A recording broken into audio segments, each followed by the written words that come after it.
Okie dokie. So we're back, and now we're in the main event, which is, of course, talking about Bruce Wayne murderer? Question mark.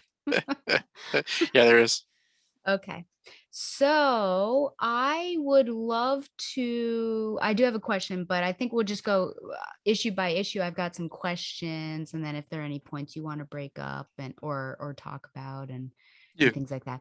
So, and then we'll do overall. I've got some overall questions and talk about how this rates with other Batman tales, and of course, give a rating. So, first of all, I wondered what the Vesper Fairchild history is. Would you be able to? I feel like I probably sat through some sort of lecture by our mutual friend, Nah, Joshua nah. Lappin Bertoni, about this. Like, I think he knows all about her, I feel like. But I just wondered, for the folks at home as well as me, how much do you know about Vesper? Would you be able to give us like a hot take on who she is and why she would be important to the Batman mythos? That's a good question because of the story, she's kind of categorized in like one of Bruce Wayne's great tragic loves. Um, I honestly am not very familiar with her. Had been around since I know she was around during Cataclysm. She goes that far back. But the issues where she and Bruce were dating, like I believe they took place kind of during like the kind of the Kelly Jones era of Batman, the Doug Moench Kelly Jones era. I haven't read a lot of those because those are kind of in between major storylines. And I was kind of reading Robin and Nightwing around the time, and I'm not really going back and read those issues of Batman. I like when this story first came out, I really wasn't aware of her at all. I grew aware of her over time, but I couldn't tell you the exact nature of their relationship, how she was characterized, what have you. I'm mainly familiar with her through this story, where she's basically Jean DeWolf, right? Yeah. It opens with her death. Like she is genuinely a Bruce Wayne girlfriend. Like she's been around for a few years. Uh, it wasn't. I've not read that it was majorly serious, but what I do know what's happened is that like Bruce was having major feelings for her, but he knew that would only complicate both of their lives. So he like invited her over to the house while he had like girls over, so she could like Betty Brant her way out the door. Oh, And he's like, but as his what a first chapter jerk. opens up, Yeah. well, it's a Marvel method of like I must have her hate me, so I will break her heart Yeah. later on. And he's still kind of like reeling from that choice of ending the relationship that way. But honestly, like I'd be lying if I said, oh, she's this, because I just have not read those issues. I mean, if Bertoni were here, he would lecture you, but I didn't do that homework, so I'm at a That's loss. okay. I didn't ask you to do that. That's fine. I will say that the majority of insight I have into her character is through Sasha's lens in this particular Right. story. And that's actually a question, because Sasha clearly has feelings for Bruce, she's not the most reliable of narrators. And so, like, her perspective might be skewed. And so I just wonder how much can we believe her perspective or her opinion of of Vesper, sorry. Yes. Okay, so we'll start with, and I like these. That's exactly what I look at, his ugly mug. Yeah, you jerk. he looks like Ben Affleck, unshaven, drunk, hair messed Oh, up. poor guy. Okay. Um. Oh yes, I guess I start with 766. Rather than, and Yeah, this is I'm really right, interesting. right there. Yeah. We can at least show the dead body. There it is. I mean, he clearly cares about her. He's like cradling her in his arms. Look at that. Okay, Right. but Detective 766, I think, is really where my first questions, when she actually admits, Sasha, that she loves Bruce Wayne. Trying to find where this Yeah. pic. Do you have any Well, reactions of that how as familiar? someone reading it at the time or even rereading it now?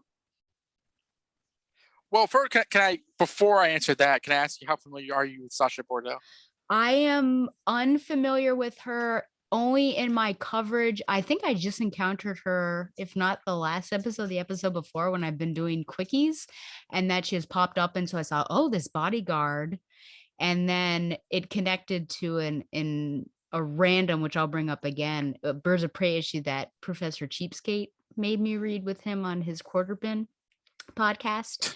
But then I found out, I kind of researched her history a bit and found out, oh, that she realized that she's this bodyguard. She finds out Bruce's secret. And there's like this really creepy image. I think I shared it on Instagram of him looking down over a balcony onto her. And it's like really creepy I and he see looks this. terrible.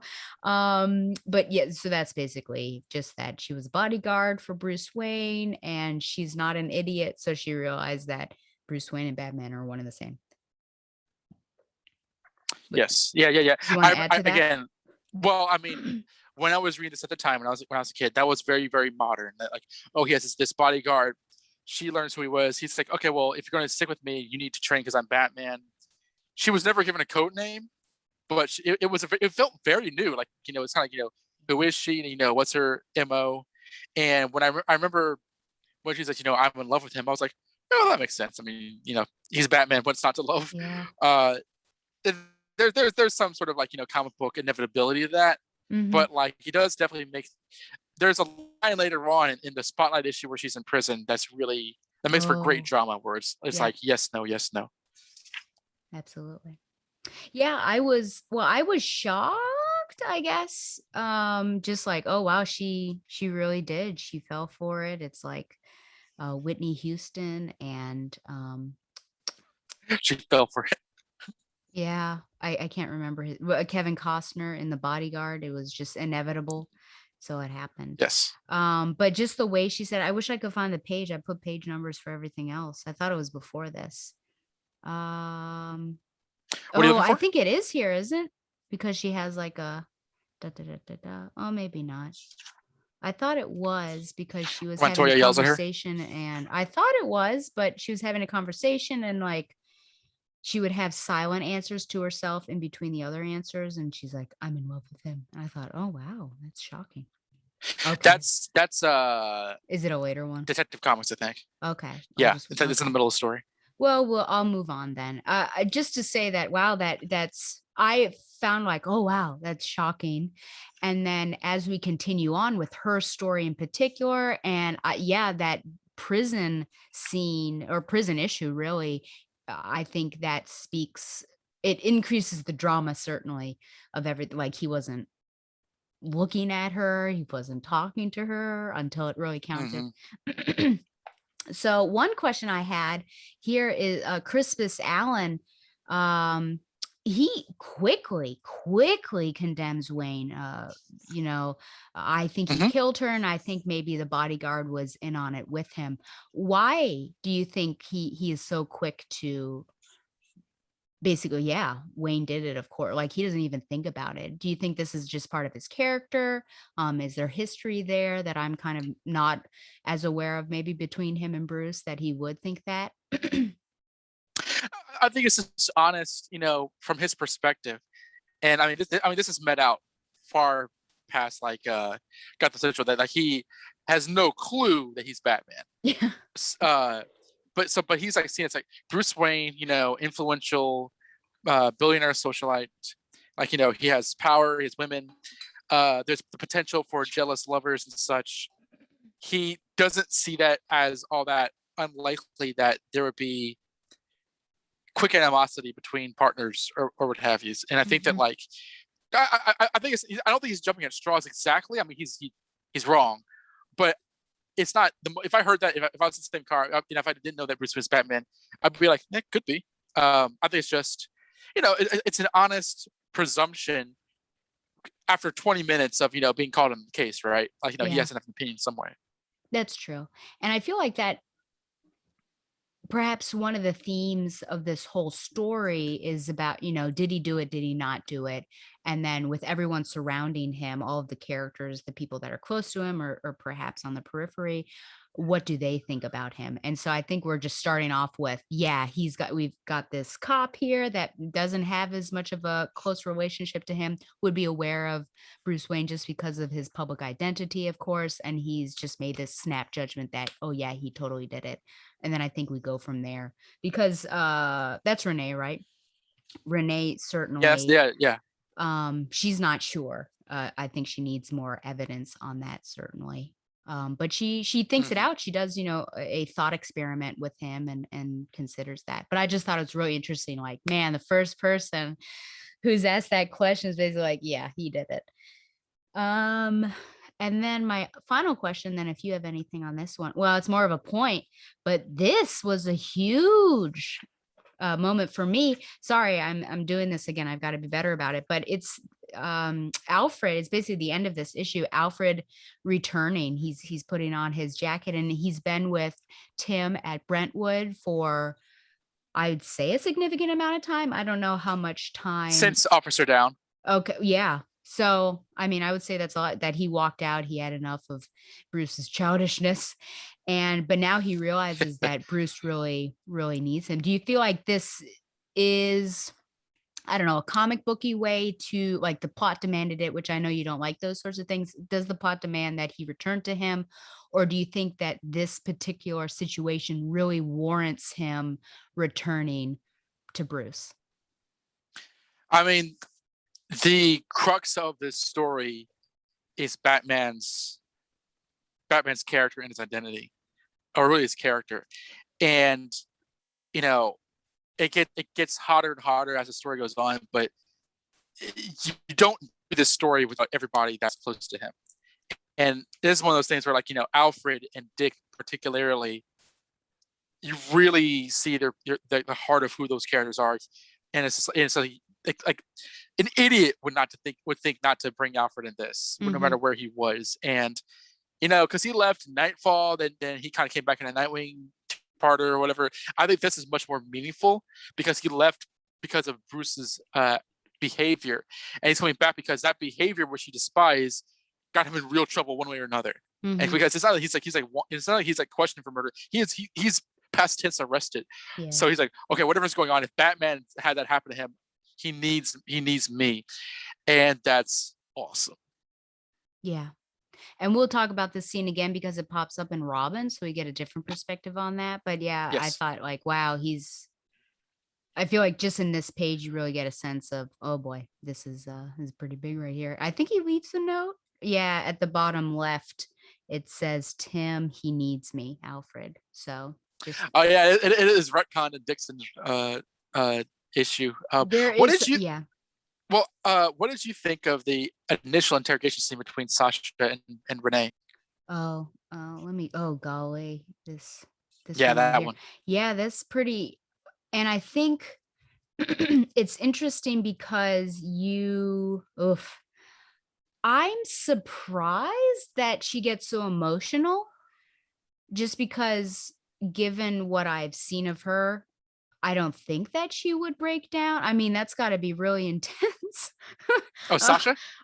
yeah, I'm surprised that Sasha broke down, that is breaking down and crying.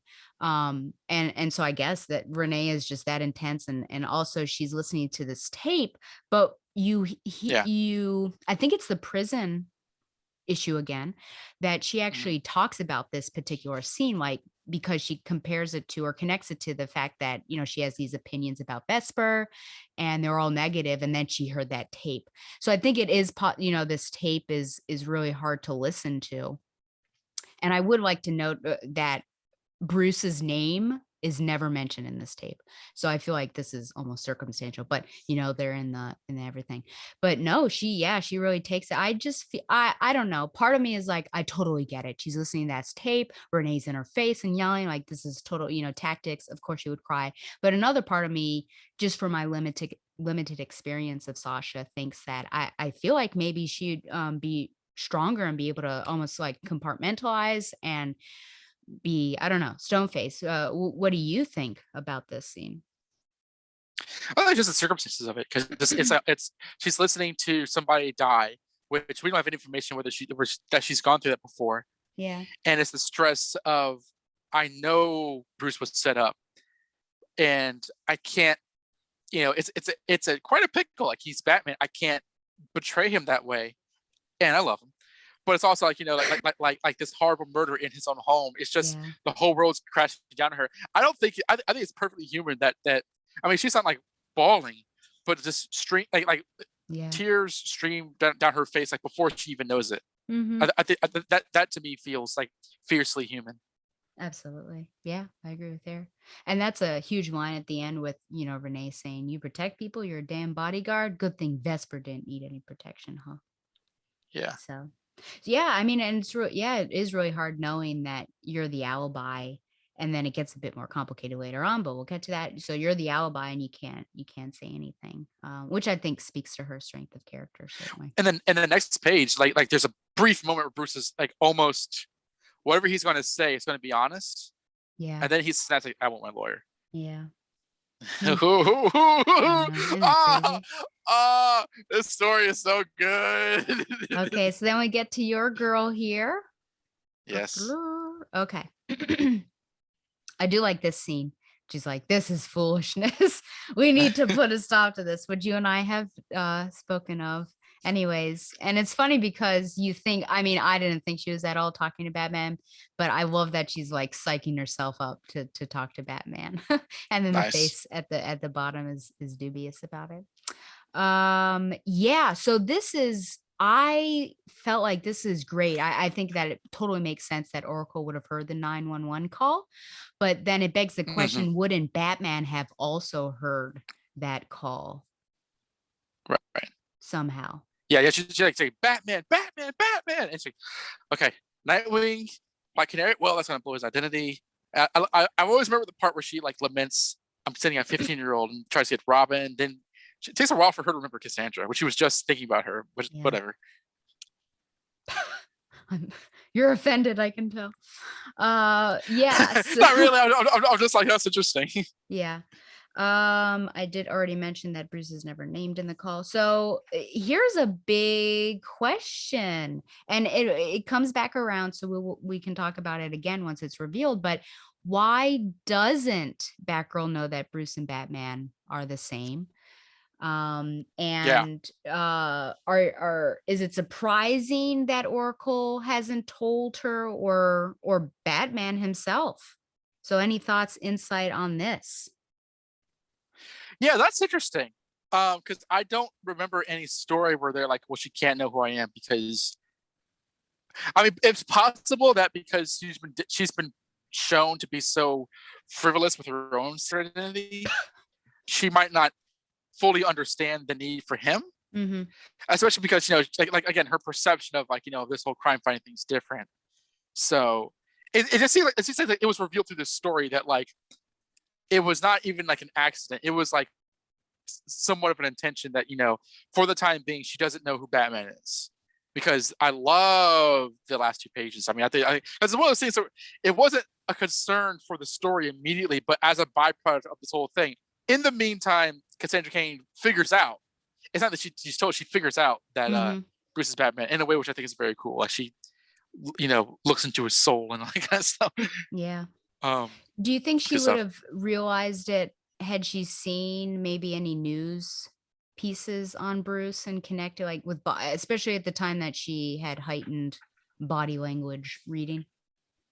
I mean, it's possible. I don't think that we've ever seen her interact with Bruce Wayne at this point. I mean, later she will. I know specifically in Gotham Knights later on in that run she does, but like she's hanging around Wayne Manor and stuff. But I don't believe we've seen her and Bruce together. We've seen Oracle and Bruce together, Mhm. or at least converse, but not Cassandra. Cassandra's, because Oracle, like Barbara, Barbara's one of the first people she met, but otherwise she's not seen Dick Grayson or Tim Drake. Even in No Man's Land, they're all in their costumes and stuff.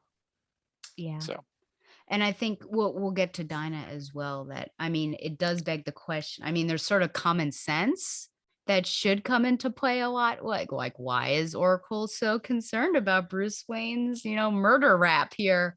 And why are we doing this legwork when we could right, be out in Malaysia or something?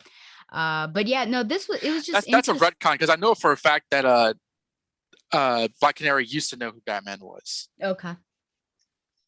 And now she no longer does. Yeah. But no, this was just really interesting that, well, I've been reading it from the beginning, as you're aware, because you've been with me every step of the way practically.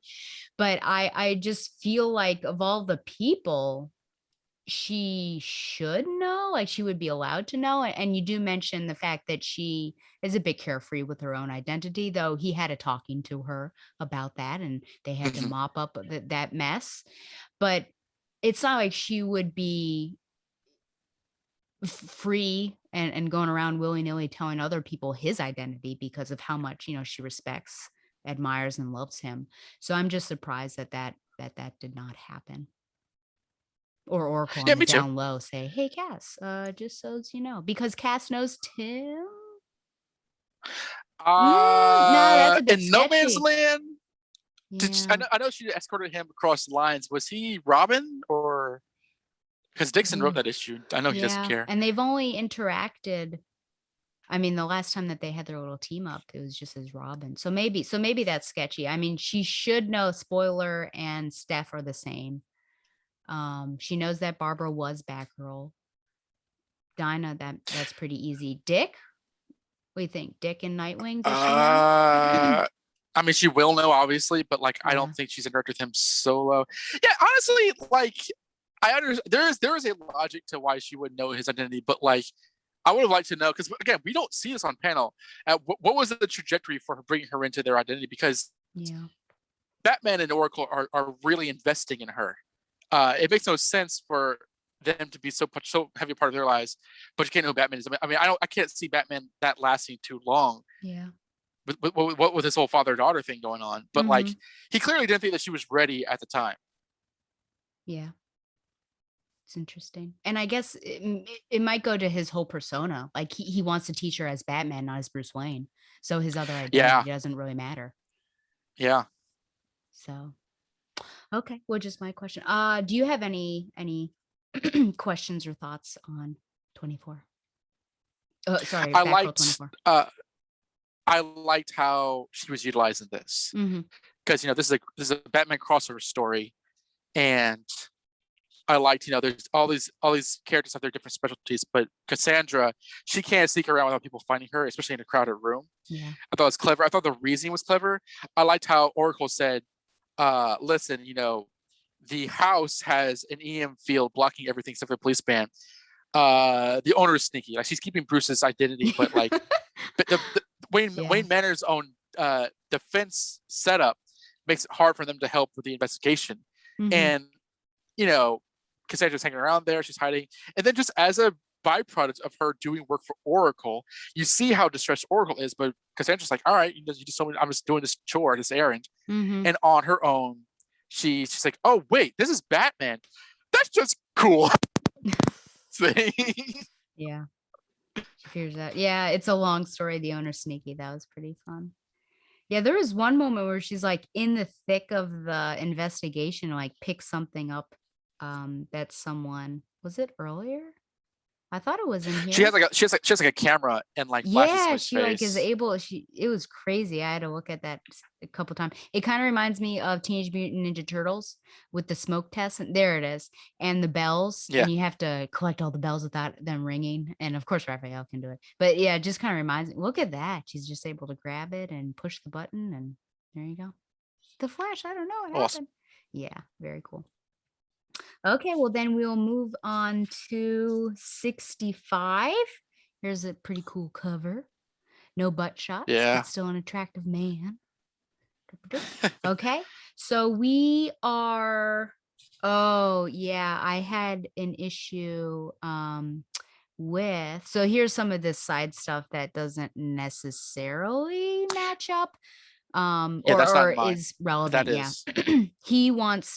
He ends up bribing uh a shift like guard in order to change his shift so that he can go to he can do a prisoner transfer and visit Bruce. Which I did have a question about the Shank, I think it's called, because here I think he's visiting him in I think it's called or is it called Shrek? Um yeah, the Oh, Shrek. Shrek's a part of town. Yeah. Okay, but it's not a prison? 'Cause Where's the is he line? always in Blackgate, or was he in, like, a holding R- area first right. and then Well, right now Bruce is in holding. He will be okay. transferred to Blackgate later in the story, but currently, yeah, he's just in jail. Mm-hmm. There he is.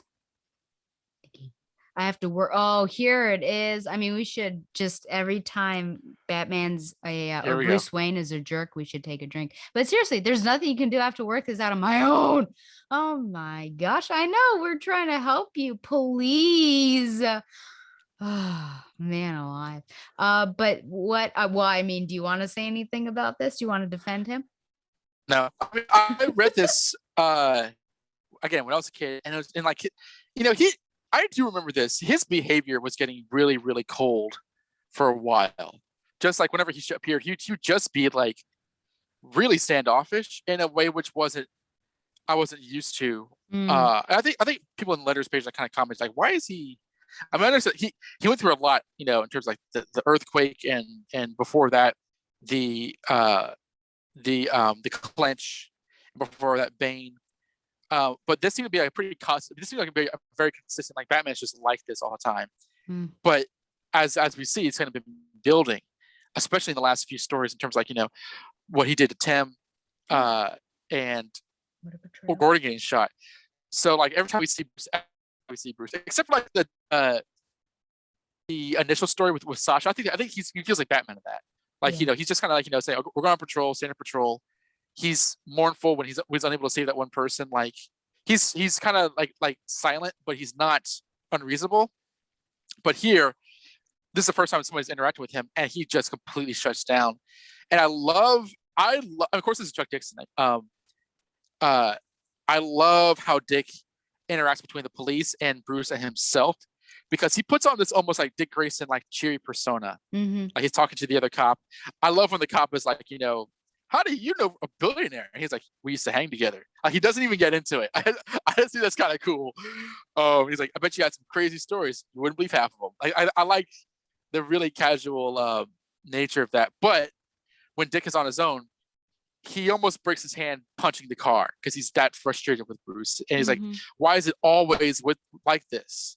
And I'm just like, this is clearly Bruce's behavior is intentional. It's not just, oh, that's what it is. This is clearly meant to chafe with the Bat family. And I Mm-hmm. think it's just, it's appropriately dramatic and comfortable. Absolutely. One of my questions actually is in regards to the adoption, because it's supposed to be public knowledge. So I guess I just wonder why other people like Oates don't know or haven't gone after him, or the media haven't gone after him. Is there just a delay? Is it actually not as public? Well, I mean, I never talked about this with Josh before. Firstly, a lot of times when the adoption is mentioned here, it's because Bruce specifically recently adopted Dick Grayson as his son. Like Mm-hmm. he was adopted as a ward back in the day, but in terms of like being owed and being part of the will and being owed like in terms of legalities of the Wayne estate, Dick Grayson is legally Bruce Wayne's son in this. Um, I mean, it's an addition to the ward, you know, uh, legality.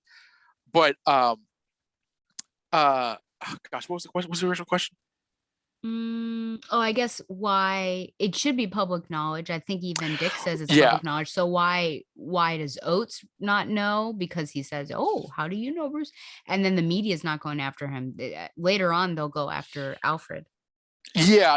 I talked to Josh about this. It's just like, and this was like a couple years ago. But like, do you know the name of like Bill Gates' adopted children, if he has any? Do you know the name of like Elon Musk's kid? Like it's one of those things where like, okay, yeah, they hang out with people famous, but how long does the sort of like tangential character stay in the spotlight? And it is inconsistent, honestly. There have been plenty of stories where going back to like the Silver Age, where Dick Grayson was famous for being Bruce Wayne's ward, and then times where people are like, oh, I guess he's rich, or I don't know about him. It is inconsistent, but here it's just like the idea of like he's not a celebrity. Like Dick Grayson just kind of grew up and went away, whereas Bruce Wayne stays Bruce Wayne.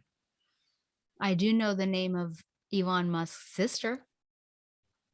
You got one on me then. No, you know why? Because she's the head of Passion Flicks.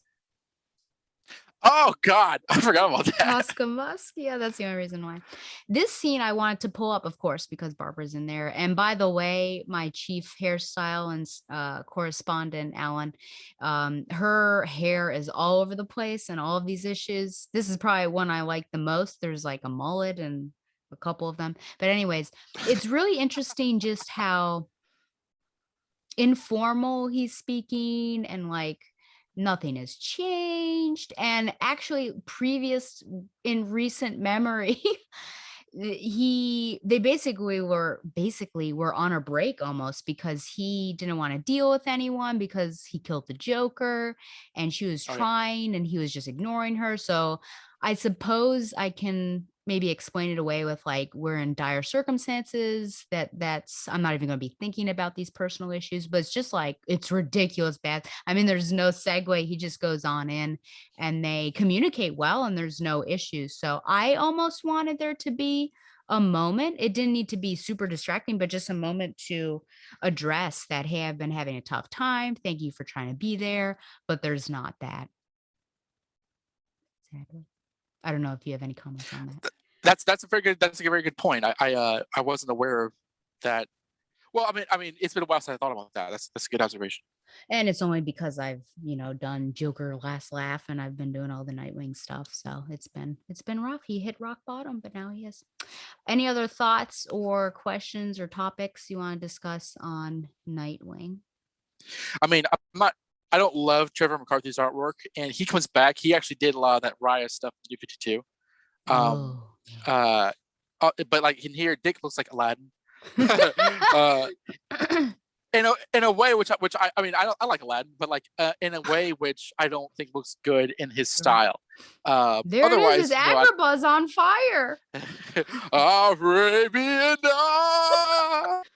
I do love Aladdin. But no, that's all my notes for that. Okay. So then we move Look at that to gorgeous cover. I know, and you can tell right away that it's Boland. And look at his struggle, the struggle marks that you've got. Yeah, so this is Gotham Did you Knights. skip Robin? Excuse me? Did I? Is Robin Oh, it's in my no, it's trade after it's Birds of only Prey. this. Oh. Oh, okay, because in my trade it's the only scene where Alfred leaves and then it gets in the Gotham Knights. Oh. Whatever, I don't whatever. Okay. So, well, I guess we'll do this and then we'll come back to Robin. But yeah, I will say, because you're bringing up Robin, that there are some continuity discrepancies with some of these issues. It feels like it mostly happens in Robin, actually. So we can talk about that when they happen, but not to be nerd or like really negative, but just like, okay, this maybe doesn't make sense that he just got shot on a skateboard, but he's over here in Gotham. Okay, so there was something I put in exclamation points. Attempted rape. I don't Yep. remember where it was. Was it at his arraignment here? Da, da, da, da. I thought it was. I mean, I didn't come up with it out of nowhere. A plea, not guilty. Yeah, I'm not sure where this was potentially. Flight risk. Well, let's just say that I thought it was here. Sickening, brutal. Mm-mm-mm. Do you know where it is by? Oh, here it is. Okay, I found it. I should have put numbers or page numbers by all of them. Wait. The rape charge Yeah. Yeah. So charge. that is in the title Oh, this page. is her though. Is it earlier on? Yeah, it's earlier. It's like the second page. It's earlier than that. Oh, okay. It's the double page spread. Before Oh, that might that, have been why. up, up, up, Whoop. up, up. Still, I think it's my Oh, there it is. previous this Charges of one. murder in the first degree, conspiracy to commit murder, and attempted rape. So that was something that I didn't even think about. I don't know. Do you read the phone call differently after, or the transcript script of the phone call differently after seeing that is one of the charges? Not really, because I know how this ends, but Okay. I imagine that's taken from the videotape, and because they were exes, they kind of that was a charge that the Okay. prosecution just went for. Because it's not. I mean, as Montoya says, and as we know, it's not in the bed review, so it's not like there's like evidence of that. Yeah. And I don't know if they've commented on like any torn clothes or what have you. But I think it's just kind of something that the prosecution went for based on the audio. Gotcha. Yeah, I would have said about the torn clothes. That would have been my first indication, or any sort of skin under her nails, but that would have gone right away. Look at that. He doesn't even talk, doesn't even say a word. And yet, what awesome images of like Bruce Wayne. Like this is one of those where he persona wise is Batman, but he's not wearing his costume. Yeah. And Roger Robertson captures that repeatedly throughout this run. I met him at Comic-Con. He's pretty cool. But I thought that like these are some definitive Bruce Wayne images in my, because his eyes are constantly shadowed out.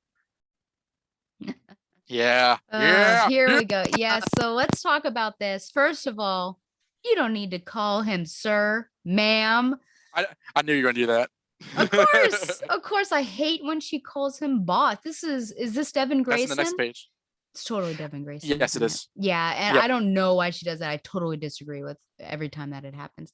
But yeah, well, I'd like to represent you during the you're not an attorney. Well, actually, I just love that for Well, that funsies. She has a law degree. I had some spare time, so I took a correspondence course in law.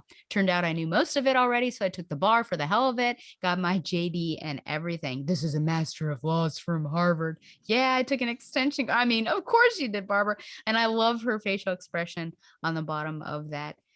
Yeah, if it's worth doing, you better do it right. Yeah, thoughts on this, that this is, she gets her law degree for funsies basically. And yeah, her interaction with yeah. Bruce in this scene. I've always felt very weird about that. Oh, that Because she got it for as you know, funsies. yeah, living in a house of lawyers, like that's no Oh, joke. that's true. You know, my brother studied at the bar. Like we have a very good family friend who had to take the bar 3 times before he passed. Like I know people who have like considered suicide because it's just so difficult to pass. So it's one of those comic book things where a normal person would buckle under the pressure, but this character can do it easily. And so it's like on the one hand, that's really awesome. And if anybody can do it, it's Barbara Gordon. On the other hand, I'm like, that's a little disrespectful, but it's a comic book, so I'm not gonna let it bother me. Yeah, I'm not bothered, but also I don't, I know yeah, I you're don't not. have that personal experience. And Babs is my girl, and I totally believe that she would do this for Sure. funsies. He's like, I'm bored. Nothing's coming across the crime wave. Let's see what I can do today. So, I but remember reading that for the first time, and I was like, "What?" but yeah, this interaction, golly, how painful certainly, and just how much it's always, man, it is really honestly always Barbara who is reaching out, who's got to be the shoulder for people. This happened in Officer Down. It's her own father who was shot, and she's the one that's comforting Renee Montoya and really reaching out there and Oh, yeah. trying to help Bruce. And here's I feel like a jerk again, just because like he's not accepting that help, and he thanks her. I guess we can accept that thank you there, but I'll be requiring your energies elsewhere. And then of course she says the B word, which I don't appreciate, boss. But yeah, no, it's just like a bummer. Like she's done all this hard work, she clearly cares for him, is reaching out to him, and he's just like pushing her away. So a lot of this story is hard to read because of how Bruce is acting and pushing people away that really love him. Well, do you was when you were as you were reading this, were you surprised, or you were like, "That's right, he's a jerk. I'm not surprised." It's the second one, of course, with my high-pitched voice. I'm not surprised. No, I to a certain extent, how because he has his moments of jerkishness, but like, Yeah. he's not always like that. But this entire story is like him being a jerk, and it's like, it's too much, Bruce. Turn it Yeah. off, turn it off. So that was surprising. But yes, I do feel vindicated that I was calling him this for years. And you're there sitting there next to me, defending him, saying my hypocrisy makes you sick, all of this stuff. And here we are. Wait. I don't. When have I defended him tonight? Oh, tonight. You not tonight, but I'm thinking about No Man's Land, where you said you're hypocritical and judgmental, and frankly, it annoys me. Oh, I hope you forgot about that. Of course, I didn't forget about it. You're a hard man, Donovan. Okay. Oh man. Yeah, so I asked a question, is Bruce only thinking about himself when asking people not to help him? What about Sasha? I mean, I think at this point he's really. I mean, this gets elaborated on before too long, but at this point, it's it's a combination of a few things. It's like I can do this by myself. He thinks, or he Mhm. believes, or he wants to believe. Uh, you will be better utilized doing something else, and also your care for me may not be what this situation needs. Yeah, I think a lot of things can be read into it. Mhm. Like he's not. I mean, what he's not doing is you incompetent fools don't mess with me. I got this. It's not that. It's kind of him and his psyche, kind of it's like the fall of the house of Usher basically in his brain. Mhm. And so whenever the Bat family reach out to him, he's never going to respond well. I think the thank you was about as best as it gets in this trade. Mhm. And there we have a nice prison scene there as we zoom out. Okay. Any other thoughts on Gotham Knights 25? Well, just as an anecdote, Please. Alfred comes back and Dick meets him at the Yes. taxi, which is a great. I love their relationship in the story.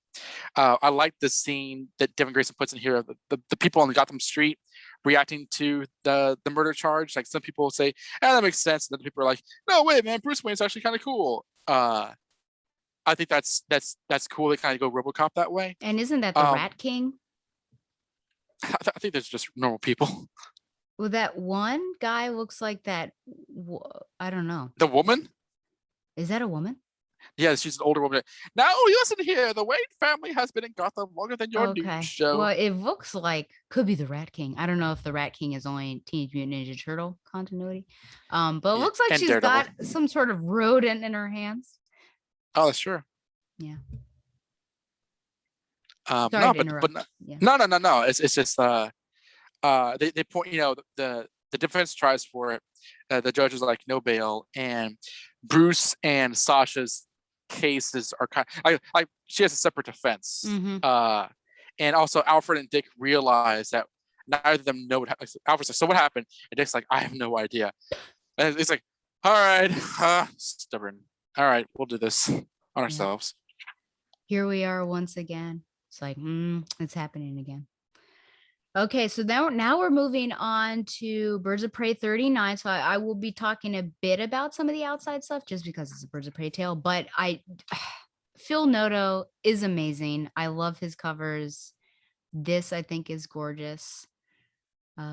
Any thoughts on the cover? I almost forgot that Black Canary had that costume still by this point. Um, which is it's a decent costume, but yeah, I remember the covers in the corner, and I think they may have done this actually for Bruce Wayne Fugitive. Maybe they don't do this Bruce Wayne Murder, but they had like puzzle pieces that would Oh, kind of okay. that's right. There was Fugitive because like the puzzle pieces, and I remember there was a lot of Phil Nova covers for Birds of Prey around this time, where it's kind of like Saul Bass, like film, like spy fiction almost, in the way they're kind of assembled. Oh yeah, and shout out to Carolyn Coker. There's Barbara Head in this. It is a floating Barbara head. Hashtag Carolyn knows. Is that Calabac on stage? Yes. Yeah. So I'll talk about that particular segment I had no of idea. how he's in there. Yeah. Okay. So just to say about that beauty there. Yeah. So in the beginning, there is this. Well, actually, before I even start there, I do want to say that I should have looked up what episode, but I was on the Quarter Bin podcast with Professor Allen.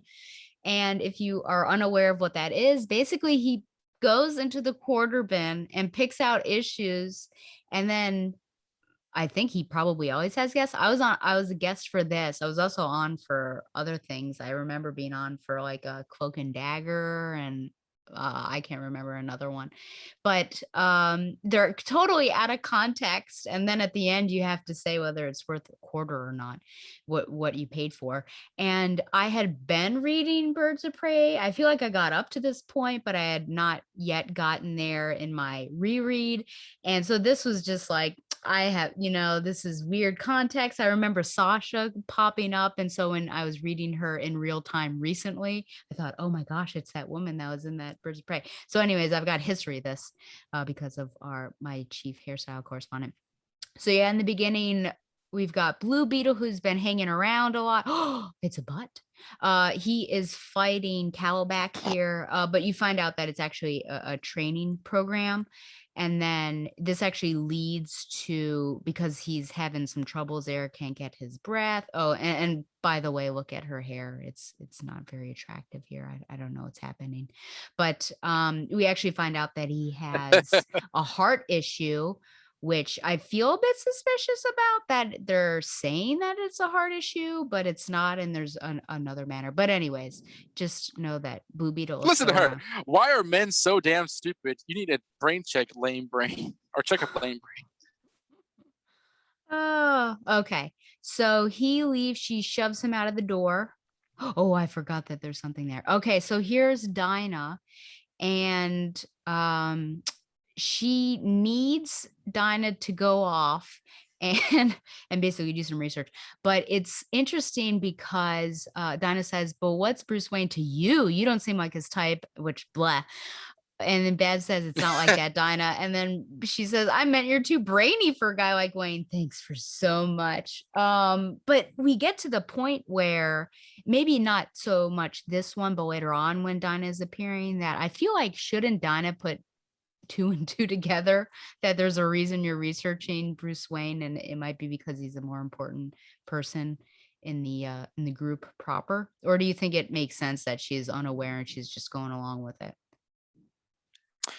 Um, it's one of those things. Which I just find it weird that she doesn't know who he is. Like, Yeah. not only what did she do beforehand, but like it's a Denny O'Neil thing.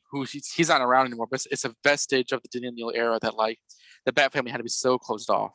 Like somewhere along the line, Barbara knew who Robin is by this point.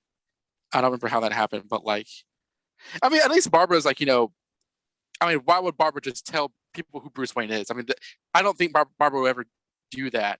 So, it's odd that like Canary didn't know ahead of time, but if she's not gonna know, Barbara's not gonna tell her. And Yeah. that's kind of like what that first page in the clock tower says to me.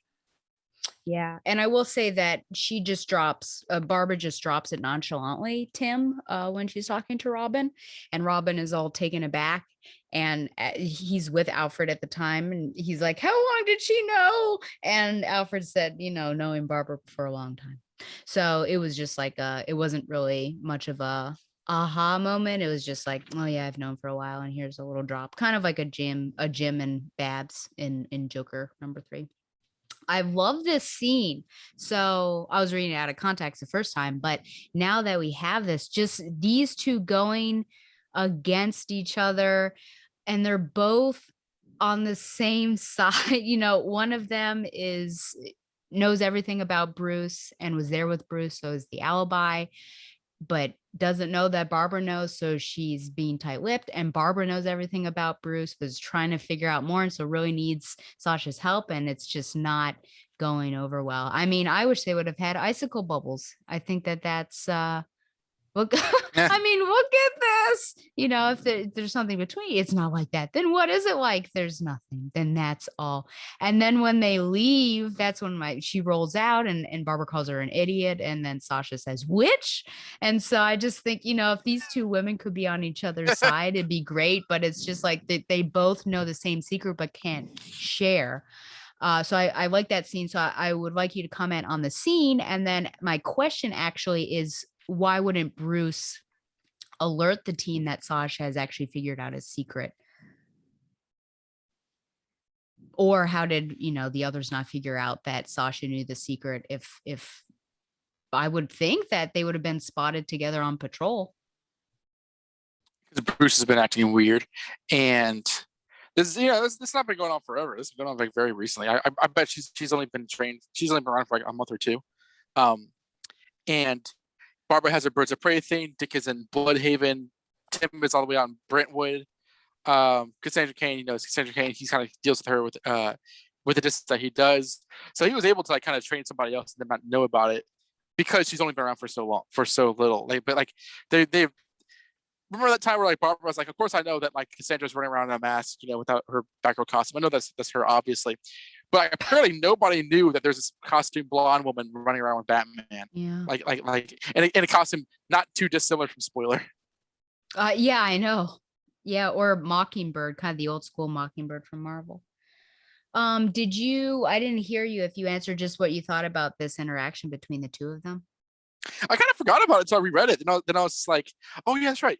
Barbara doesn't know who she is, and she definitely doesn't know who Oracle is. And this is just like, gosh, you want him to because I feel awful for Sasha throughout this entire thing. Mm-hmm. And it's like help is right in front of her.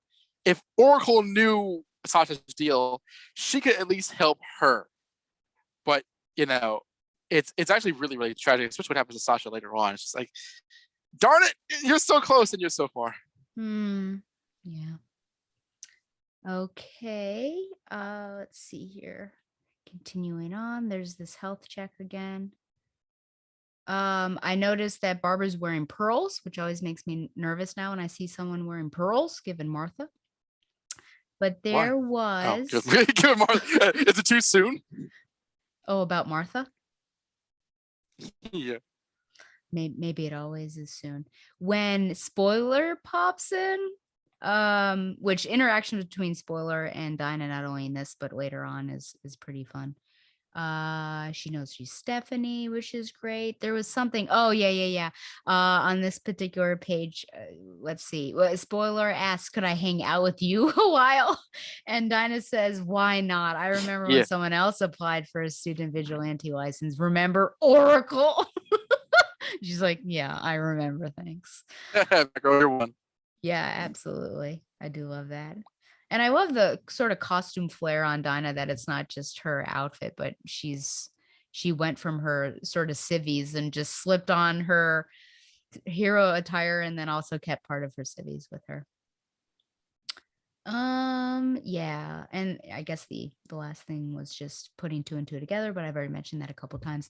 Any other thoughts on, oh, that's the end, on Birds of Prey 39? I mean, reading these scant issues of Birds of Prey makes me want to read the series because it's very solidly written. I would only read Birds of Prey in instances like this when it's part of a whole. Mm-hmm. And I dig it as a superhero story, but I like the detective angle. I like seeing Dinah as a detective. And I see her as a professional because she doesn't sound like a member of the Bat family because she's not, but she's still a overtly competent superhero. And like, this feels like a Birds of Prey story. And it also feels like kind of almost a noir detective story in that way, without the sort of like, sordid trappings of that genre. So I dig it. I'm so glad. Okay, moving on to Robin 98, and I've got a hard question to ask you in this, just FYI.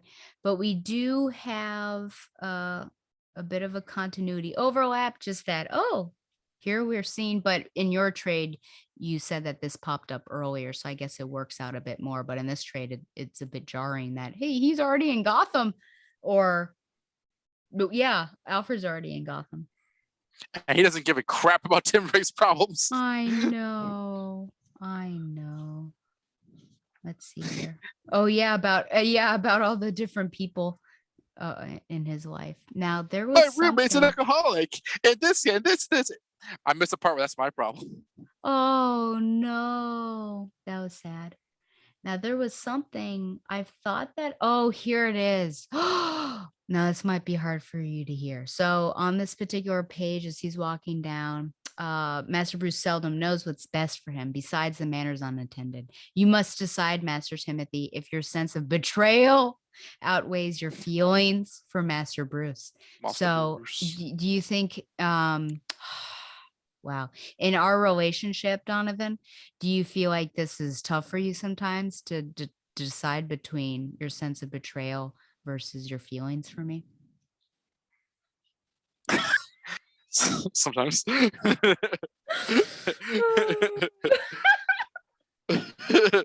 the question around. Oh, did you say sometimes? That's interesting. I guess it depends on the betrayal. I bet they've not been too terrible of betrayals. I think sometimes like the initial reaction is like, how dare you? We'll never get past this. But then moments later, I'm like, oh, it'll be okay. My favorite "How dare you" was when I brought up that snake issue in Batgirl, and you like had a conniption fit. I couldn't believe. Why would you bring up such a terrible issue? Yeah. Okay. My other was this. Yeah, you're still laughing about it. Who locked down the cave? Question. Maybe Oracle. Okay. That's a good point. But also, it must be said around this time in Robin, Batman had also been training a blonde-haired girl in a purple costume. She's not Robin at all. She's still a ways from that, about like 40 issues or so. But he is actively training Stephanie. And when Tim was missing, because he was training Stephanie, that's when he told Stephanie that Tim was Robin was Tim Drake. Yep. And so she was kind of being ingratiated by Batman on a level she hadn't been for a very long time. And now she's like, all right, it's time for practice. And then like she's locked out and she has no idea what's going on. Yeah. And then she has to walk back 10 miles. And here's Cass. I don't know how Cass got there, but there she is. And yeah, just with where this is placed, it's weird that it would make sense. I think that this fell. It should fall before Birds of Prey, because then it would make sense of why she is looking for, Dinah, or looking to hang out with somebody. And Stephanie talks just such crap to Cassandra. And that's, again, Chuck Dixon. Chuck Dixon always had Stephanie just be not very, but like just like dismissive and antagonistic towards Cassandra, where Kelly Puckett brings them together. Yeah. And that develops over other writers. I just think that like Dixon just had no time for that character. Every time he writes her. Interesting. Yeah. I did have an American Psycho reference, just with how they were describing Bruce Wayne. It seemed like that. What? Bale. Yeah, there you go. I think those were the only thoughts I had. I mean, this ending is a bit, especially because like he gets shot, and his skateboard is broken. Oh, I thought. And then you see him elsewhere in another issue, and then you come back to this. So that's a bit bizarre. But I didn't have too much to say on this one. I mean, it's a complete tangent. I mean, like Robin's there he is. involvement is because he's Robin, but yeah, his problems really. I mean, I love Robin, but like I think in this era, his problems really do seem small potatoes compared to I don't know, Batman being in prison for murder. That's true. Oh man, did you cry when you found out Tim Drake died right here? I probably laughed. Okay. It's been a while since I read this. It's been a while since I've read this issue, so I don't remember. Oh my god! Look at that! Look at that! This is Simon McDaniel artwork. He's a villain, clearly. Okay. Villain. Memory versus page 166. Oh yeah, I found this interesting. Let's see. Have 5 days in jail done anything to improve your client's memory, or is she still keeping her mouth shut? And I thought, memory and silence are two different things. Can you get it right? But that's just like a nitpick on things. Flaming toilet paper. Let me find that page. Is this maybe it's not. What is this? This flaming toilet paper. I've seen that in prison before. You've seen flaming toilet paper in prison before? I've seen that as a thing, like just kind of riotous prisoners. Oh, okay. Where did they get the fire to light the toilet paper roll? I don't want to speculate. Maybe they like had a match and farted on it or something. Okay. And clearly they didn't live through COVID, where toilet paper was a rare commodity. No, they're probably all dead by now after that. But like, there's a line I think in the previous page where the bat signals outside of Bruce's window, and he's like watching the signal shine there, like a phone ringing a bad dream. No matter how much I want to, I can't answer it. I'm just like, oh. That's so good. Yeah. Oh, I like this. I like this one. I'll let you know at the end. We'll actually choose our favorite issue if it's possible for you. I do have a favorite issue in this particular story. Sure. But I like this, like seeing what is his daily life like in prison. What is it like for him? Is he trying to keep the Bruce Wayne persona? Is he just being Batman? And this is the one, right, where he finally at the end sort of, I mean, look at that scary image at the end. right so hard. I mean, I don't know if anybody can like just read this, like, I don't like Batman, and read this and like just not get sucked in. Yeah. Oh, I have so much to say about that. Oh, Oh this man. scene right here? Yes. Please. Because so for those who are listening to the audio, Batman or Bruce is in like the mess hall, I think, or just like the recreational place, the room, and there's a news report on, Bruce Wayne's parents were killed in an alley. Did that start his history of violence, and kind of seeing the fruits of that now? Mhm. And the news report trots out all these, the psychiatrist and this behavioral science provider and all these people, and it feels very real, right? It feels very OJ. It feels like, what would lead somebody to commit murder? Well, if we look into his past, this. And here's the thing. Where's the quotes? You have to remember that everything about who we will be is formed inside of us when we are children. To lose one's parents in such a shocking fashion, that is exactly the kind of trauma we look for in early years of violent criminals. And it's like, you watch a guy who watches his own parents get shot to death at 9 years old. We can't understand what that does to a person. I'm surprised he hasn't killed anybody before. Like, the funny thing is, they are off base because Bruce Wayne isn't a killer. He isn't a criminal, or at least as far up to this point.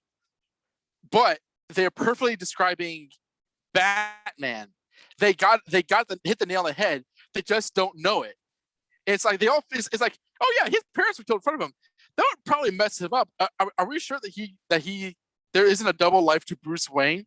They're so close, and Bruce is watching this, being profiled, being deconstructed, being examined by like the peanut gallery, and he can't stand it. And I'm just like, that is such great. I can't take it. Oh, And he skulks it's out. and the artwork. He is scowling in every single panel. So let me ask you this to follow up with that. Do you feel like he leaves and he doesn't want to put up with it because it makes him uncomfortable that they are close to his secret, that they're so close, but they can't put their finger on it? Or do you feel like it's almost a sense of I masculinity, toxic masculinity, I don't know, that he is being psychoanalyzed and he doesn't want to admit to, potentially a mental illness or a psychosis or something like that. Do you think there, I don't know, are either of those applicable? Say that one more time. I mean, I heard you, but like, just can you repeat that? Okay. The reason why he skulks off in this manner, is it because he is uncomfortable that they are close to uncovering his secret, or is he uncomfortable because it almost like from a sense of like masculinity that I guess toxic masculinity, you don't want to talk about mental illness or like that there's any issue there, and so that's why he's really upset that they're trying to say something's wrong with me. Nothing's wrong with me. I don't know if I would say that. I don't know if I would say that's toxic masculinity exactly. I mean, it can be an element of that. But I think, I mean, you don't want to have people talk about you and who they believe you are, and for it to be wrong, because the way it's pitched and the way that he perceives it, it's about him being a killer and a criminal, and that's not true. Um, but they're misappropriating his and disrespecting him and his family. And he gets onto it later. Like, they are literally walking all over my parents' grave. This world, this place takes everything from me piece by piece. I can't help it. The mask is slipping because this is kind of the crux of this whole situation. Why he's reacting so badly against the Bat family's attempts to help him, because who he is and what he wants to do, the Bruce Wayne Batman dynamic, is really in conflict at this point, because it's not, oh, he's Batman or whatever. It's like Bruce Wayne, playboy, socialite, philanthropist Bruce Wayne is wanted for murder. Who is this guy really? And he's like, I've been framed. This is a gigantic waste of time. Someone's murdered a former lover of mine in my own home. I need to solve that. I'm wasting time in here. Like they're saying things about me that's not true. Like all these things that he takes so seriously are crashing into him, and he genuinely cannot he's losing grip. He's losing his grip on who he is and keeping his emotions in check. He goes, I remember how this felt before, right after my parents died. The reporters and the photographers, everyone wanting a piece of me, even after I already lost. The woman on the news yesterday, she walked on their grave. Wayne Enterprises is falling apart. Vesper murdered in my home. People walking on my parents' grave. This has to stop. I, it's. I think even the best of times, you can sympathize with his plight because I would, it's kind of like I don't want. Okay, this is going to have a reaction at you. It's what I imagine. It's kind of like being canceled online because there's this all of a sudden there's this discourse on what you did, what you meant to do, who you are as a result of that, and what should happen to you. In a sense, of course, this is fictional, but this is also much more stark circumstances. But it's that kind of like presumption of identity that even if you want to therapy into it, you don't want to be like given therapy by a bunch of strangers who aren't taking you seriously. And to do that to Batman, I mean, I don't know who came up with this idea, but it's such a cool idea, and I think that like it's some of the best writing is in this issue by Ed Brubaker. What do you think about it? Oh yeah. No, and it's interesting just to see the transition. Like this whole thing is almost like a spectrum, the varied colors of who this man is and how he's trying to keep it together and be Bruce Wayne here. And then it's just really hard. And there's one last moment I think that you start to see Bruce when Alfred comes to see him. But then that night, I'm pretty sure it's that night is when he's just like, I'm done with all of this when they come to get him. White supremacists, Aryan Brotherhood. That's it. I'm out of here. Golly. But yeah, and and yeah. yeah, go ahead. Oh no. And I assume here with the tapping is when he told Alfred to get that base ready. Oh yeah, well the Morse code Yeah. that Alfred himself taught him, Hmm. which is an awesome detail that we rarely see them interact on that level. And again, it's like this is the kind of thing that was just like you know I mean Harry and I talk about this often, or at least lately, about like the depictions of Batman in the media. And I just like it. I don't need him to be like he has a bazillion plans for everything, but he thinks on the fly. So when he employs a technique from the British Secret Service that Alfred taught him, possibly when Bruce was even a kid, I think that's mega cool. Hmm. And he's do this, do this, do this, while he's saying, I'd really like to get back to work, Alfred. Oh, this whole mess, because so there's no way that people can see that, observe that, and think anything of it. And Yeah. then the next page, he destroys a bunch of racists. Yeah. Yeah, it's interesting just how like this is the last time we see him as Bruce Wayne, I would say, Yes, I with would agree. Alfred. Yeah, I would agree. Yeah, he's And then he's well, the just dialogue right too, there. like uh they think Bruce Wayne should be on his knees, begging for mercy, on his knees in an alley, in his parents' blood, always weak. But right now, these short, sharp moments in his dark cell, there is no Bruce Wayne. And I feel that forever how much you can argue about the Bruce Wayne mask or the Batman mask and who he is and who he was when his parents died. In this moment, for the circumstances, this rings entirely true. Mm. This is because he is at his worst here, and this feels right. Do you know what I mean? Hmm. I do. I agree with you. I think that this is a really strong issue.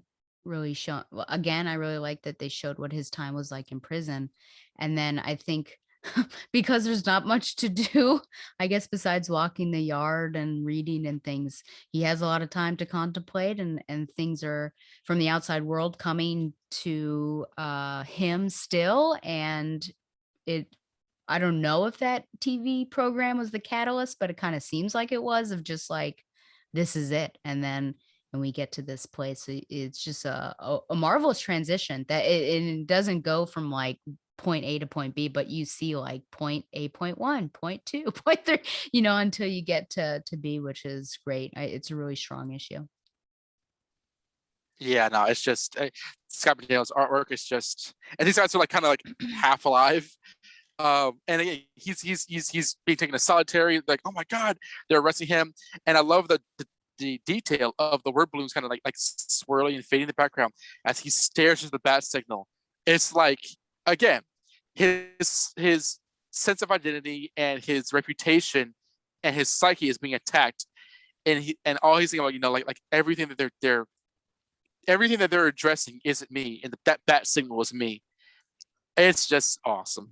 Yeah, and he doesn't hold back. Like, this is also, I think you learn now what type of Batman he is, because there's someone in Traction, I think. Like, he does not, I guess he does hold back because they're not dead, but he really lets loose to an extent that he doesn't normally. Yeah, it's a kind of violence. I remember during Lonely Place of Dying in Batman Year 3, when you understand that he teaches Robin, because he knows how to kill, but it's like, we never brutalize. We're not brutalizers. We think with our heads. We never inflict as much damage as is intended. And here, I mean, yeah, these guys are racist, so no one's gonna feel bad for them. But like, they didn't even attack him, really. It wasn't so much self-defense. It was much more of an assault on his part. Mm-hmm. But it's that kind of, it's one of those things where like, all things considered, like, oh no, but it makes for terrific reading. Yeah, absolutely. Any other thoughts on 599? I mean, I'm just rocking out. If you can see me, I've been like kind of dancing half the time we're doing this, because that issue, that was like the Zaz issue from Nightfall. It was like hardcore action in a way which really, because I'm not even into Batman for fight scenes and stuff, but it's not even a fight scene, but just like the intensity of Batman in this issue was and for he's a jerk, and I'm not disagreeing with you, but I really like him in this one. Finally. Finally. I mean, were you reading this like, tis tis tis, where's Barbara? Where's Barbara? Golly, that only happens in Batgirl. No, I recognize that this. Yes, I recognize that this is this is a Batman story. So I don't know how she would insert her. I only do it when it's like, realistically, where is Barbara? She should be here right now. Where is she going to be? Rolling in with the book to Asian heroes. Where's Barbara Gordon? Okay. Oh, wait, we're going with this? Did you just call me out on that? The celebration of heroes? Is that what you just did? That's fine. Okay, that's fine. I will absolutely, because you called me an effing troll on your own podcast.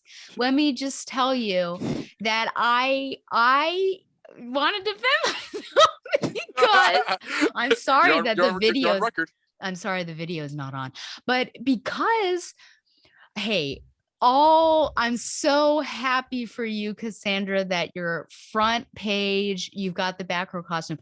But at the same time, because we're in this weird, funky continuity, how did you get that Batgirl costume? I'm just afraid that in lifting her up, we've forgotten about the legacy, and that there isn't an emotional moment of Barbara giving her the reins of it. That's all I needed. Just like one scene, maybe a candle's involved. Who knows? That oath. But that's it. There's nothing wrong with me asking for that. It makes sense. You weren't asking for that. You were demanding across the internet. Where's my bar? The internet? Ay. This is why you and I can never be, because of this. I know. If we ever went down the aisle, we'd have to have written in our vows that, Cassandra and Barbara and Bruce would not break us up. Like, we would have to have some serious talk. What if Cassandra Cain's my best man? I guess if you wanted to go that way. Any other thoughts on Batman 599? Oh no! I've been inappropriate enough. I'm sure that you have a lot to say about the next issue. I do, I think, to a certain extent. Yeah. So just shout out to Ian Prime. He actually posted this recently on Twitter about, I think it was something like the character that got you into the comics and the character that's your favorite now, or favorite when you started. And he posted this cover and said, this is, it was just like a standout for him. And I thought, I'm about to, how ironic, here we are. I didn't know that was Sasha, but it makes sense that it is, but it just doesn't look like her. And also, why is she wearing that sort of stuff? And I'm sure that my chief Tata correspondent, Carolyn Coca, the grand professor herself would have to say something about the tatas, but I don't know. Okay. I have a serious question for you, an actual serious one, Sure. because this is the second prison issue that we've had. How do you feel the prison scenes and descriptions in this particular story, and even if we think back to the previous one, the Aryans and everything like that, hold up to 2021?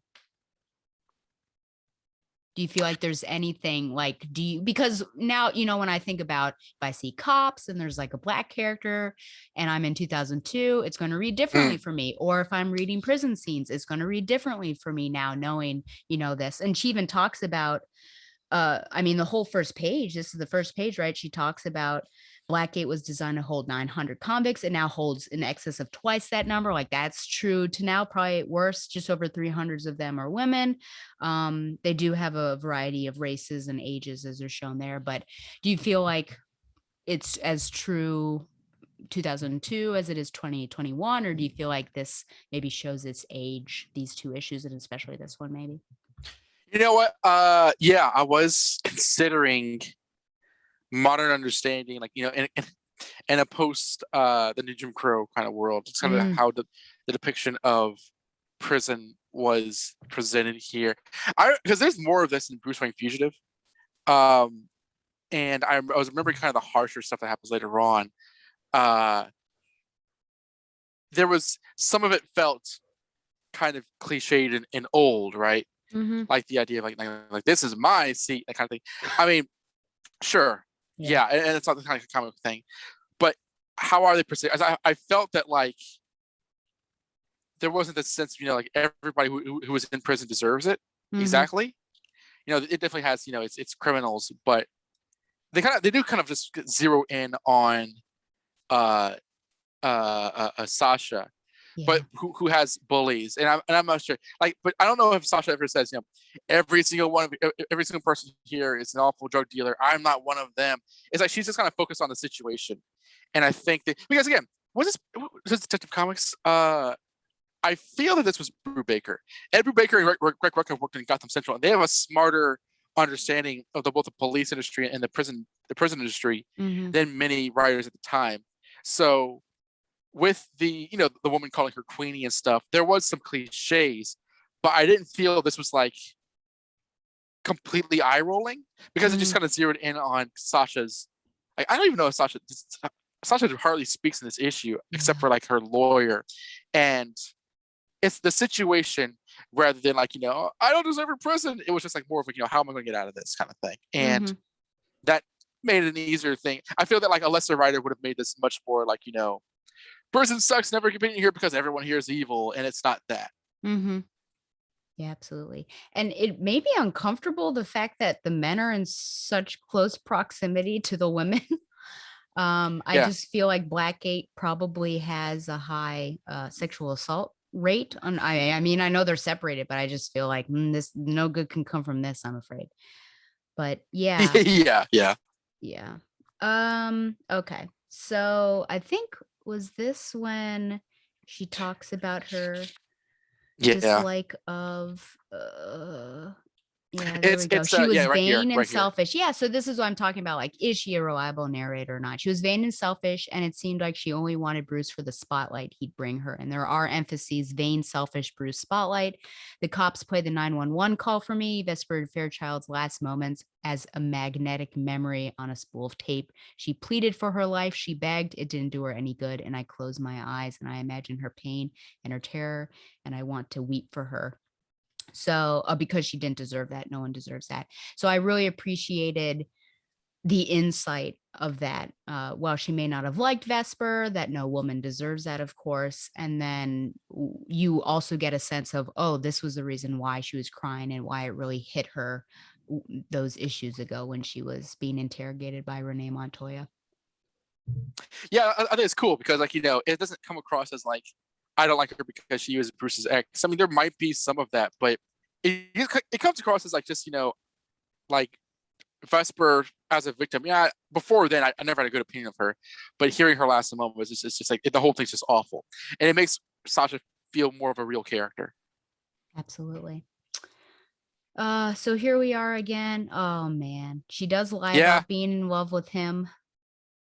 And this is the part where I was thinking that she's lying, but internally she's telling us what the true answers are. And then there's one thing. Oh, here it is, I guess. I'm scared. I don't want to doubt. I don't want to lose faith. I lied to David. I wasn't with Bruce the whole night. The night that Vesper died, we were apart twice.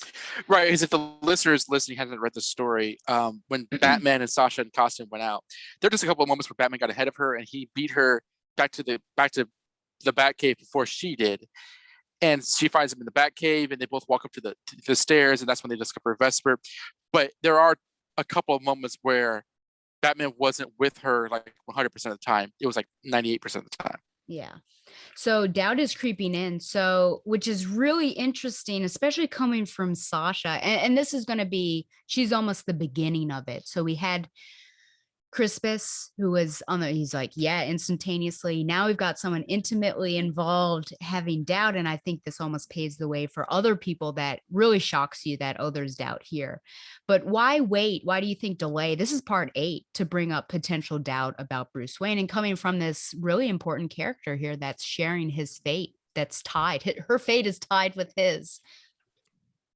That's interesting observation, and perhaps they want, oh, Batman's wanted for murder. Well, obviously he didn't do it, so let's kind of go at clearing him. And they spent this amount of time setting up how complicated the case is. We see what Oracle's doing. We see what everyone's kind of coming back to Gotham. Yeah, the second half is much more emotionally driven.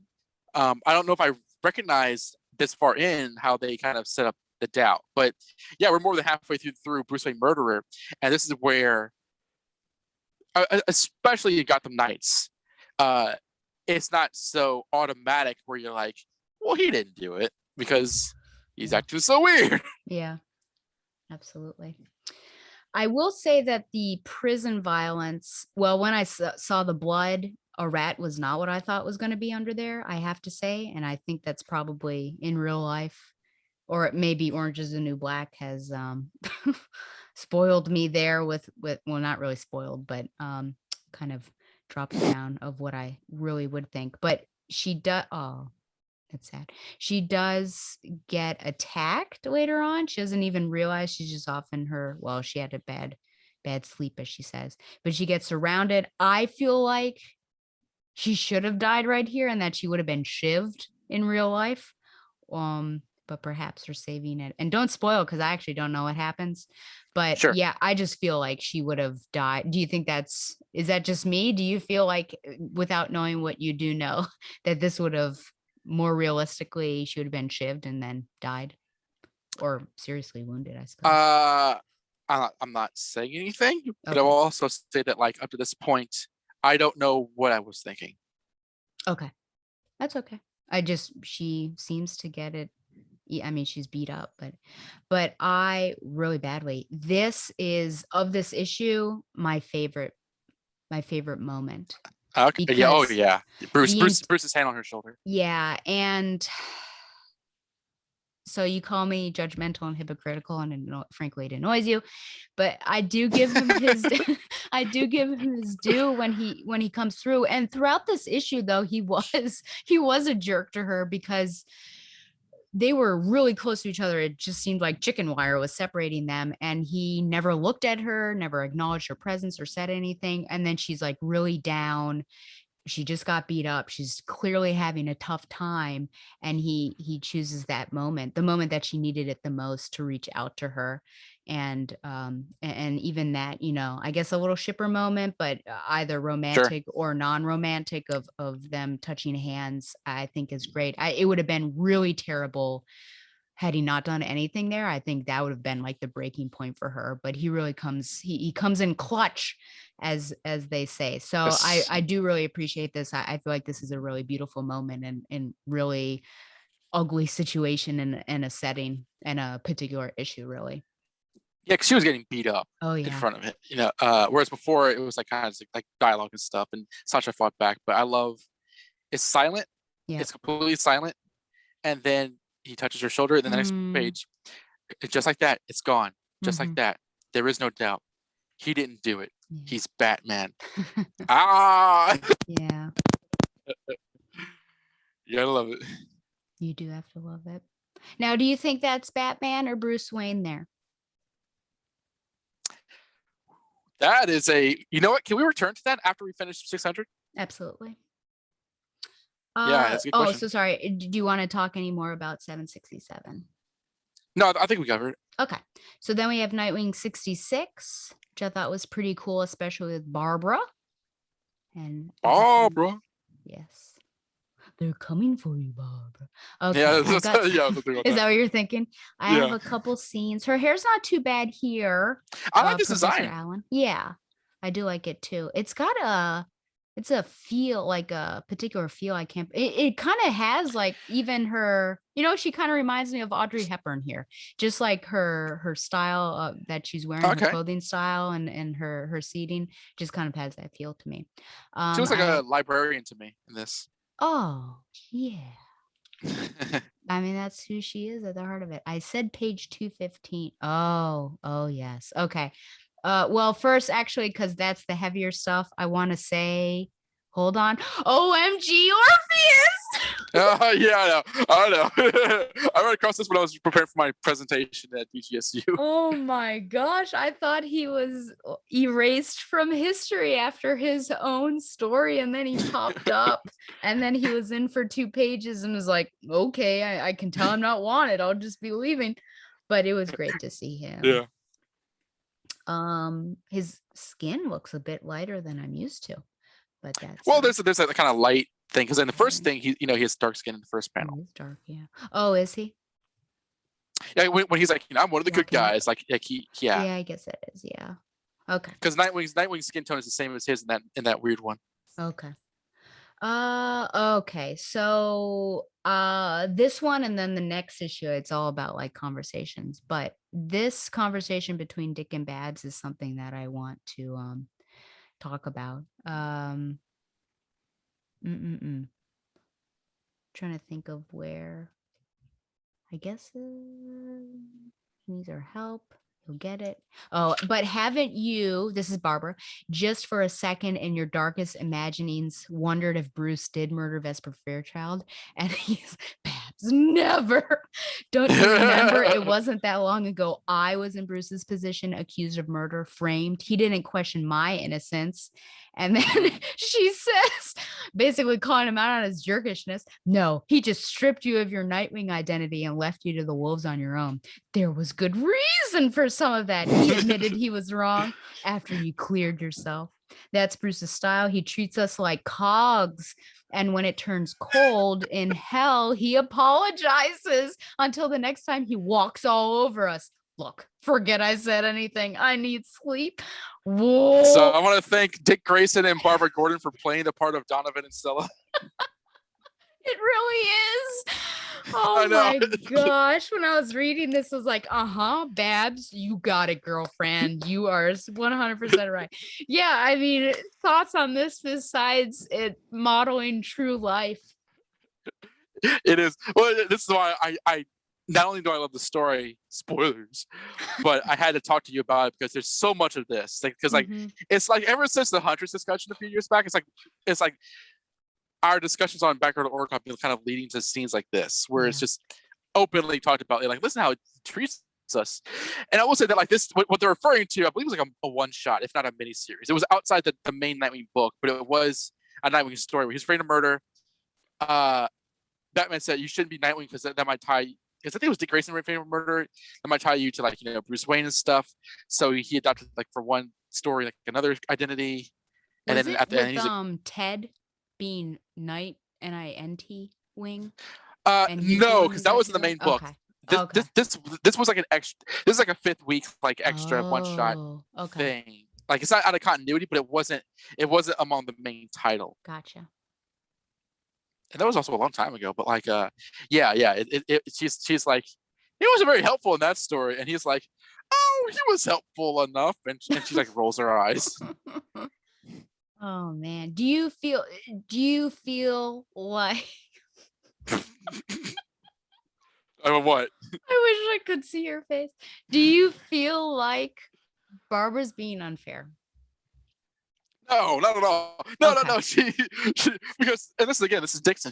Like Dixon is having her comment on the crap that Dixon made Batman do, and she's like, he treats us so bad. I don't want to say treats, but like the way that he, dictates things that are important to us don't relay a sense of consideration towards our feelings or care for our well-being. Mm-hmm. And Dick's like, it's not that bad. And she's like, no, it is that bad. Maybe he did kill somebody. Oh gosh, maybe he did kill. That sounds so bad. That sounds like a leap, though. Like just because he treats us as soldiers in his mission and doesn't see Right. us as human beings, he's going to be a murderer. So that does seem like there's a bit of a fallacy there. So you don't you're questioning Barbara's like, well, I mean, because Barbara's not saying he did it, but she's No. saying I'm not 100% positive that he didn't. Like it's Yeah. like her confidence in him is slipping in consideration of how his behavior has been. Mm-hmm. Makes sense. It's not the same as he Yeah, I did it and we guess got I to can stop him. see that. Like he's changed, and so what if this is Yeah, part of that change? this Yeah. isn't the same Batman that like was like crossing his arms at her when she first became Batgirl. This is a different. Yeah. This is a different Bruce Wayne. Yeah. Oof, man. It's great stuff. It is great stuff. Thank you. Thank you. That was, well, maybe there was, I guess that was it. Yeah. The conversation was the After big one. the Moxon scene, Mike Trade cuts to Gotham Knights. So all this all this Oh, stuff is okay. kind of. Just to see, yeah, he had to. Oh, Orpheus, we barely Oh, knew one of the good you. guys. Oh man. I know, I Oh know, man. I know. That's a great story. Golly. Oh yeah, and this. Oh, and that woman crying over him. It's pretty interesting. So now you're an expert on women. I never I'd make a never make a statement statement. that. Yeah. Oh, call it a feeling. Okay. And Lex Luthor. Really? It doesn't do any of this? Oh, that no, yeah, no, no. The this is all in there. Yeah, the Oh, last okay. page, the page you're on right now is the last page in this issue in my trade. Oh, gotcha. Yeah, Okay. this right here is cut. Oh, okay. Oh, I see. Uh, With that oh, there's a blood. riot stuff. Yeah, yeah. None of this. There we go. No. Wow, that's horrible. This Okay. this might be my favorite issue. How dare you? Why did you spoil it? Oh, because I betray you all the time. Well, Donovan, it seems like the wedding's back on because this, in fact, is my favorite issue.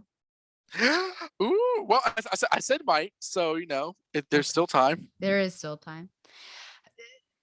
Yes. Okay. Well, do you want to say why it may be your favorite issue? Or do you want to Or wait? what we're talking about is Gotham Knights, Yep. where 26. the 26th, and it's Nightwing, Robin, Oracle, Alfred, and Leslie Tompkins all talking about Bruce Wayne and really getting into, it's if he did it or not by way of what kind of person has he been, and Mm-hmm. just it's just cashing it out. Yeah. Because Tim Drake, Batman and Robin were his heroes and such, and he came into their lives when Bruce was still kind of recovering from Jason Todd's death and such, but Dick Grayson is Dick Grayson. So they naturally, and this is where Devin Grayson should really be honored as a writer, because she puts in perspective their relationships. Because Tim says, this must be hard for you. It must be one thing if you knew he was innocent. And Dick is like, how could there be a Robin who thinks that Batman is guilty of murder? But Tim is like, listen, I respect your relationship to him familially, but from my experience with him lately, he's just been acting really weird. Can we talk about that? and Dick, this is it's rare to see Dick Grayson this vulnerable, because he's like, no. I will not. I won't do anything less than defend him. And it goes through where basically Alfred and Dick are like, he would never do that, and Barbara and Tim are like, but he's acting kind of weird, yo. Playa. Yeah. And Leslie Thompson comes back, which is nice. And Wesley is also on the lines of, it's potential as well. Wouldn't you say? Yeah, because she's like, this man has lived by violence for so long that it's impossible to never have corrupted him. Yeah. And Alfred in this, because Alfred doesn't sound as defensive as Dick does. I mean, Dick sounds much more emotionally driven. Like Dick's arguments aren't that believable when Tim and Barbara retort. Alfred feels a lot more reliable. I believe Alfred more than I believe Dick, because Alfred feels a bit more. I mean, he's on Bruce's side, but he feels a bit more objective in that, you know, killing in and of itself dehumanizes somebody, and the way that Bruce Wayne has such integrity, that just doesn't go away overnight. Mhm. I've been like, hearing myself talk. What do you think about this? No, this is I mean, you're basically saying everything that I would have said. I can spoil now why this is my favorite issue because of these conversations. There's basically no action. It's all about, yeah, working through these doubts. And you really get a sense of, I was thinking while you were talking, it'd be interesting to do hidden tribes with these characters and Oh yeah, figure out where they would be. Maybe for Fugitive, we can do that for the intro. But yeah, just Dick being such an optimist and an idealist and be like, he's got to be and just holding up the mantle of Robin and like, how can there be a Robin that would believe this in Batman and each of their relationships coming into play, and how the differing relationships really add a different perspective, and this is why I think the what I'm thinking right now. And I love how conversations overlap. So Dick comes and almost decompresses or goes through that conversation with Barbara, and then she tries to give added perspective, and then Tim pops up yeah. She again, she which is says, like, great. leave, be a little easier on Tim because of all this. Yeah. And then Tim pops in and they have another. Oh, I guess there isn't. I lied. There is an action scene right here. Um, Right. and then they have, yeah, he never taught me to back away from any possibility that might lead to the truth, and he still believes that, right? Question mark. I can't believe, yeah, so they're just two Love it. different. Yeah, man. And then at the end, isn't it oh yeah, you've got Alfred talking to all the suits as if Bruce were there, and then doesn't it end on a Leslie scene? Yeah, with Bruce. Yeah, so again, another overlap. So it's just amazing how you've got all these people that are so intimately connected with Bruce, Hmm. having conversations amongst themselves, then moving on to another person, almost rehashing it or saying like this happened and getting more feedback and then going back and then overlap and seeing all of this happen. Of course, Dick and Alfred being really the staunchest supporters of Bruce Right. and not having doubt, and then ending with Leslie. I just think that it's marvelous. It's marvelously written.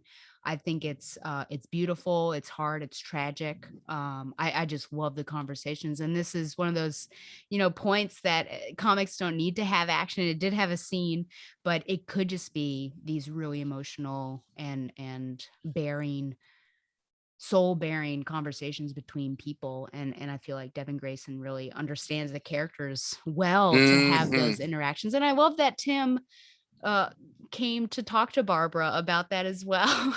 But Dick was already there, Yeah, he's which like, just shows, yeah. oh, I kind of want to talk to her before seeing you again. Yeah. Yeah, which just show, yeah, I just love, because I don't talk a lot about the Tim and Barbara relationship, but whenever I see them two together, I really love them. So yeah, it's just an I would give this, if we were grading individual episodes, I would give this a 10 out of 10. Absolutely. I don't care what Deborah Grayson did to Dick. What she missed was a mistake. Like, I think she's like Tom Taylor. She understands these characters. It's Yeah. that kind of synergy where it's not just knowing who they are and how they would react, but how they react towards each other. And I mean, Leslie's written terrifically because she's not a bazillion% positive that Bruce didn't do it, but she still says, Bruce, come safely home. Your family is very worried of you. Whatever you might have done, I will not give up on your soul. So it almost to her doesn't matter Mhm. because he's been living by violence all around. She still loves him. There's a scene where Dick and Tim are having their requisite fight scene with thugs in an alley. Nightwing says, there are three things I need you to know. I mean, really know deep in your gut. One, as long as you're safe with Batman or me, you're safe. Neither of us would ever let anything happen to you. Two, we don't quit. Not once has anyone who knows Batman's mission failed to get up after being knocked down. 3, Batman does not kill. Not ever. And then Robin says, 1, Jason Todd, 2, Jim Gordon, 3 Yeah. so far.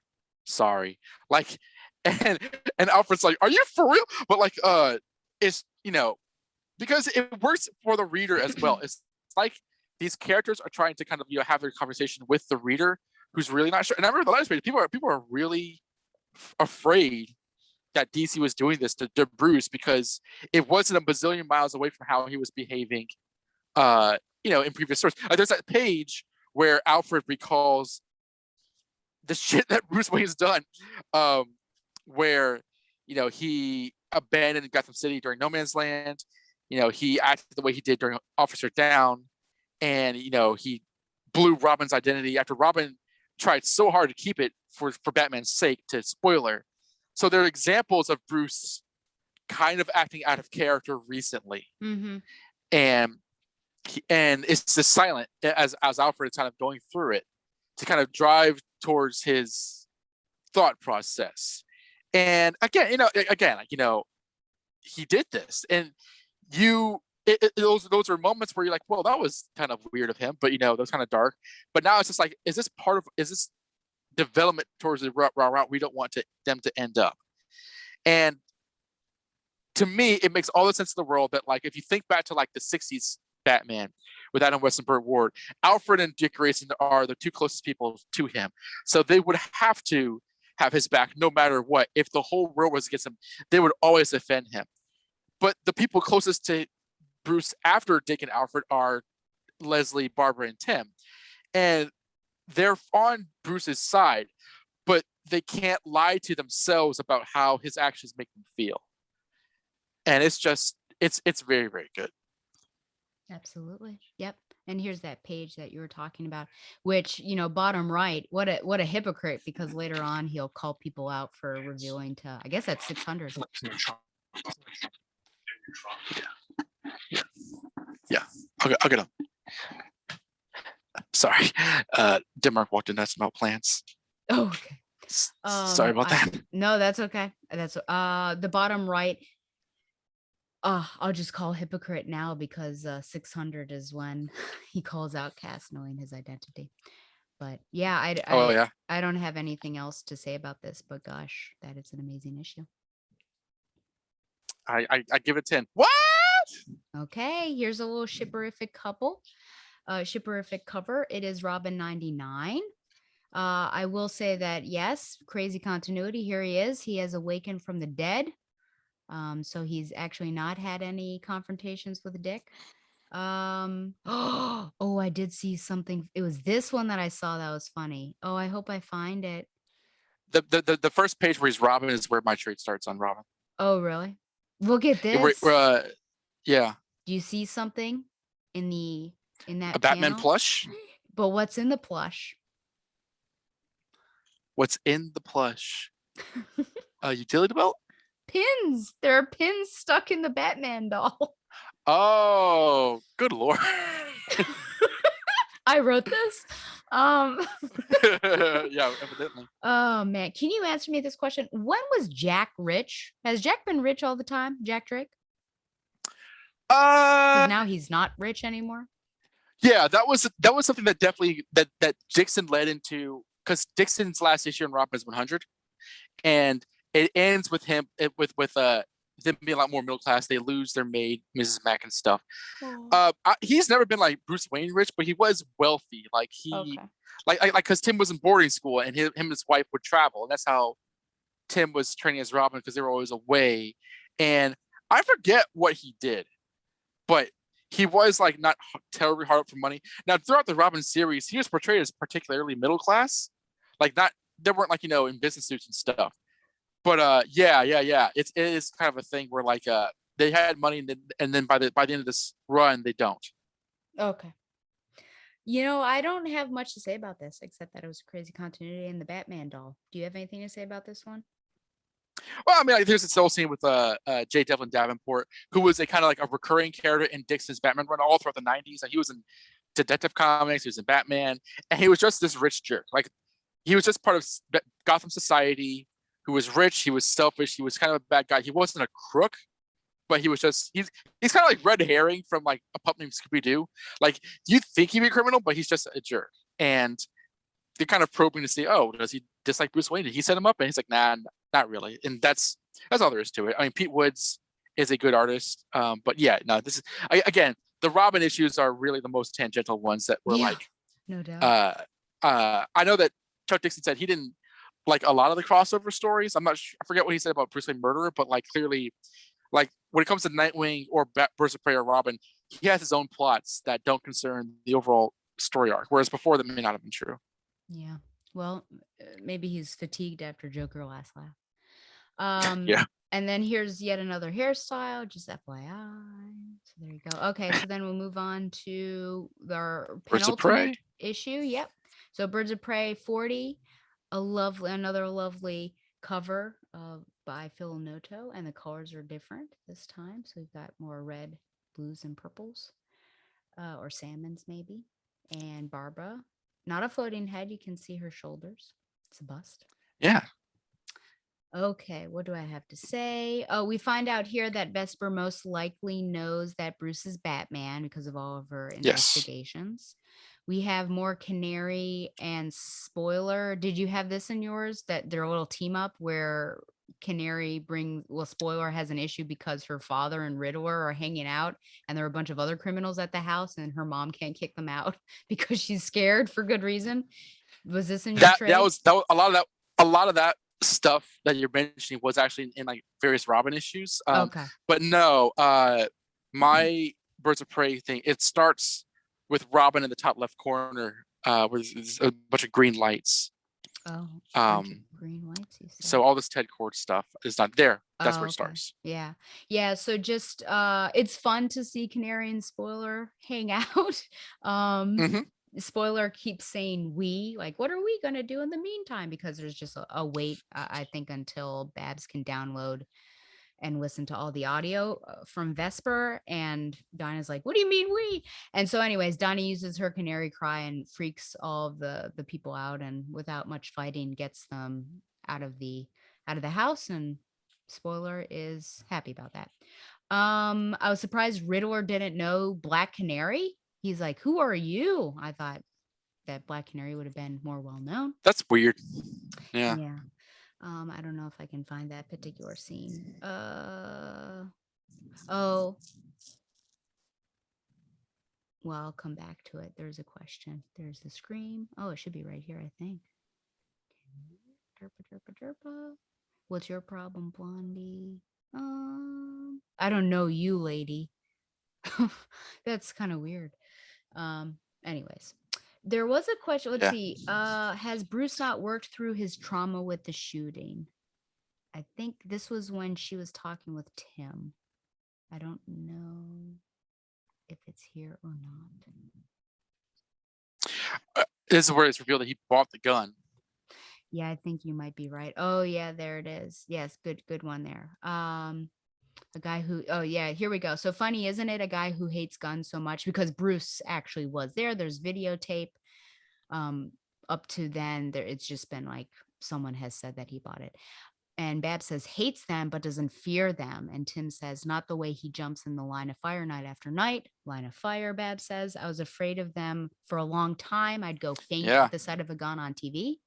You have reason, Barbara. So does Batman. But I worked through them, Barbara says. Maybe Bruce hasn't. Maybe he's not the Rock we thought he was. And Tim says he bought a gun as therapy. And she says, look at the facts. He bought it just like any other citizen, like he wanted to experience it as someone else would. So what do you think about this? Has he not worked do you agree with this, that I was going to say hypothesis, that Bruce hasn't worked completely through his trauma and that this is the way to do it? And then I guess my follow-up would be, if it is that what he's doing, why would it be, it seems so late in the game to do it, I would have thought that he would have attempted this a bit earlier. But yeah, so thoughts on this conversation and that hypothesis? I like Tim and Barbara talking through this. Is cool. The Bruce and the gun thing. I mean, again, this will be revealed or answered in Bruce Wayne Fugitive. Okay. But I remember when I was reading it back in the day, I was like, why is he doing that? Because it was such a like, wait, he bought the murder weapon? Like that really perplexed me. I could not think of a single reason why he would do that. And the idea that maybe he bought his therapy, that's kind of a wild presumption, possibly. Yeah.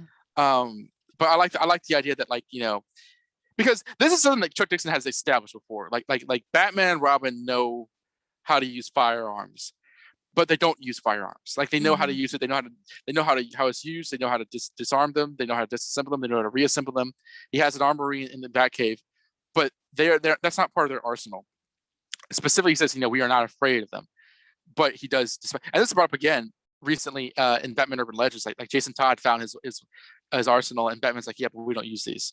But it's interesting that he goes out and despises an everyday gun, looking like a criminal would. I should say like a criminal would precisely, but the way that it's depicted looks like someone in his position who's arrested for murder might. So Tim and Barbara are like, okay, so why does somebody who kind of has a distaste for guns do that? And they kind of try to psychoanalyze him in a way which I'm sure those news reporters also tried to do, because I'm sure they got that footage as well. Yeah. And then I think my favorite line from Barbara is in the next page. Oh. Where it's like Bruce Wayne escapes, Bruce Wayne escapes, Bruce Wayne escapes, and she's just like, arrogant fool. I know. She's like, what is the matter with him? No faith in us, no faith at all. Oh, which is true, because he actually calls him out. He actually confesses that later in 600 that he didn't expect more from them, I expected better from that. Wait, no, I didn't. Yeah, crazy. Any other thoughts on this? Oh man, look at that. Look at his face. I'm here, Babs, and I heard I'm on the way to the cave. And Bruce better have some answers. Yeah. Everyone's converging at this point. Oh man. No, Robin, not by yourself. Oh golly. And poor Babs is stuck on Skype for the rest of the story. I know, that's terrible. Yeah, she's yelling at them like, please stop. Stop. I find that funny, but yeah. I'm not gonna lie to you. Okay, so this is it. Batman 600. The cops are like, Bruce Wayne would never return to the scene of the crime, as we see Batman in the Wayne Manor. There he is, and that's the best way to do it. Man. Do we find out how he escaped? No, but I mean, he's Batman. Okay. I mean, it's not the craziest thing in the world. Yeah, we go through his sordid history with Vesper, as well as other people like Silver St. Cloud and Selena too, right? Selena, Dick Grayson. This is not how it went down in 1969. They did say goodbye to each other, so this is sort of a retcon here. Okay. And he follows down to Jason Todd in the Batcave. Yeah. Where he's like, "Did you treat Dick like this?" And he's like, "You listen to me, or you turn on your costume," which I think is fair because for God's sake, it's Jason Todd. Absolutely. Okay. Oh, here it is.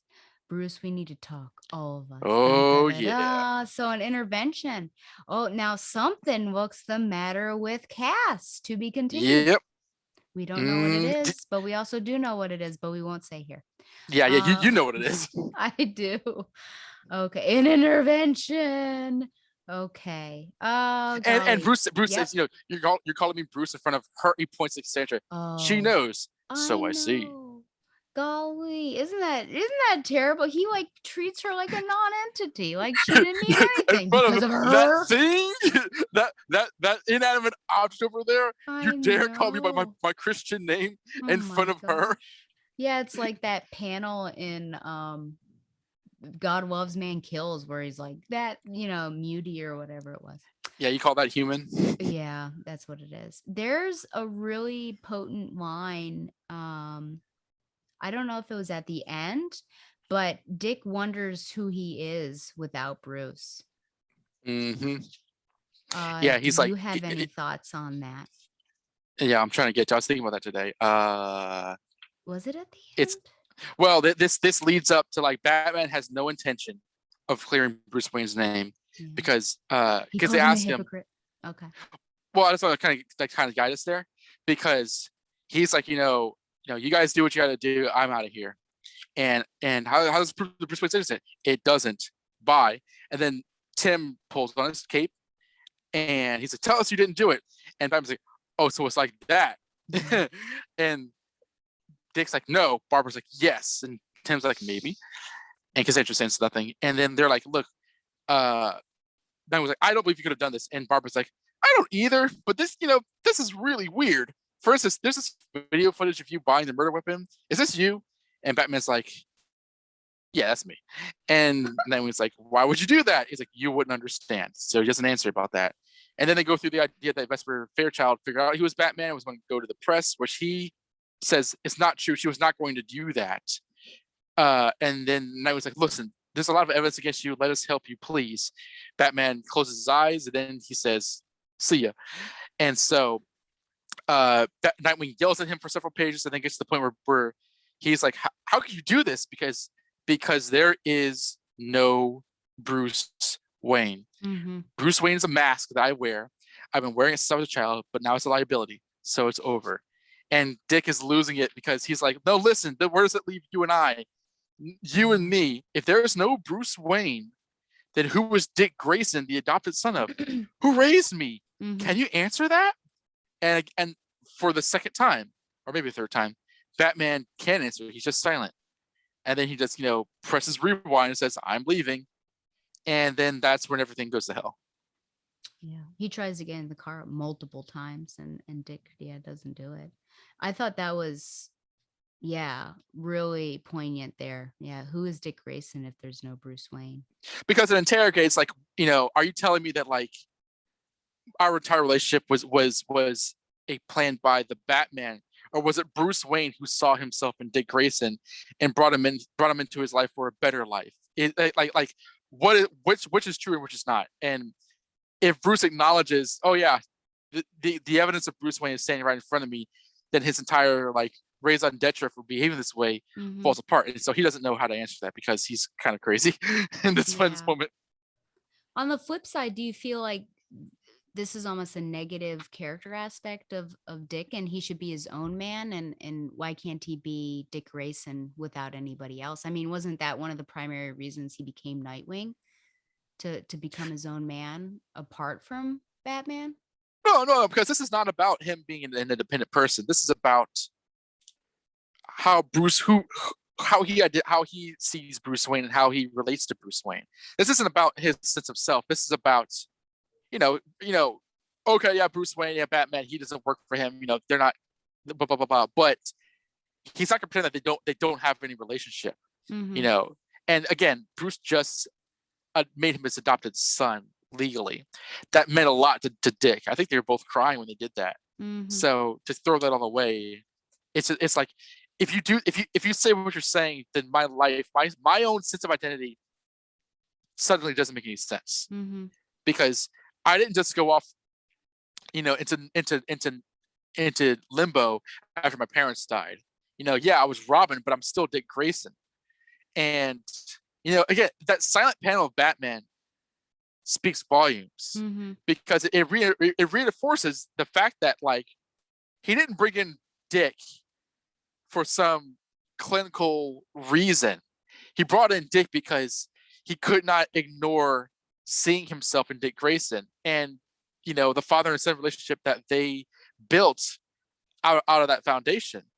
And that's a Bruce Wayne thing. That's not a Batman thing. It's not part of the mask because if that was part of the mask, then Dick Grayson wouldn't be a real person. Mm. And so, he just repeats himself again because it's kind of like not knowing what to say to somebody that you're, being at a loss for words essentially. Yeah. And he's like, "I'm leaving now." Whatever Bruce Wayne is staying up in that house, and Dick has absolutely had it. Or like, uh, I can't remember the last time they came to blows like this. I mean, in New Yeah. Titans 55, after Jason dies and Dick yells at him about it, Bruce does hit him there. But here, Nightwing is laying into Batman quite a bit. And I remember reading this and like feeling my hands shake as I was turning the pages. The like, sweat. like Yeah, one free one that I'm leaving, and Nightwing just and the entire time you just imagine Barbara's just like slamming on the screen, stop it. I know. And everyone else is agog. You've got Cass back Yeah, there, and yeah, yeah. Tim is like watching his man, heroes fight. They're flying through the Batcave, yeah, and Dick is just yelling, "Stop it! Stop avoiding me! Acknowledge me!" yeah. Uh, and Barbara's right to ask him to stop it because what's it going to solve? Hmm. But um, I think Tim and Cass worried for each other's safety. And then when Nightwing says, "Acknowledge me, damn it," Bruce, you know, lays him out on his feet with two hits Hmm. and says, "Stop calling me Bruce." And so he starts fighting back. Nightwing throws a roundhouse punch, and the inevitable happens, and he flies straight into Jason Todd's memorial. Yeah. Because remember, kids, this is back when Jason Todd was still very much dead, and Yeah.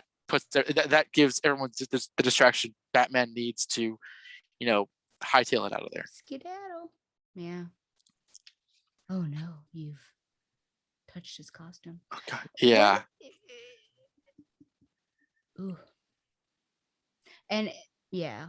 Luckily, I mean, Cass, you kind of see her small back there, but I'm glad that they focused on the characters that like really understand what the significance of that is, Uh huh. because I Yeah. think she's not so in the family yet that she knows every like little detail of why this would be important. But I think she understands like the crux of it.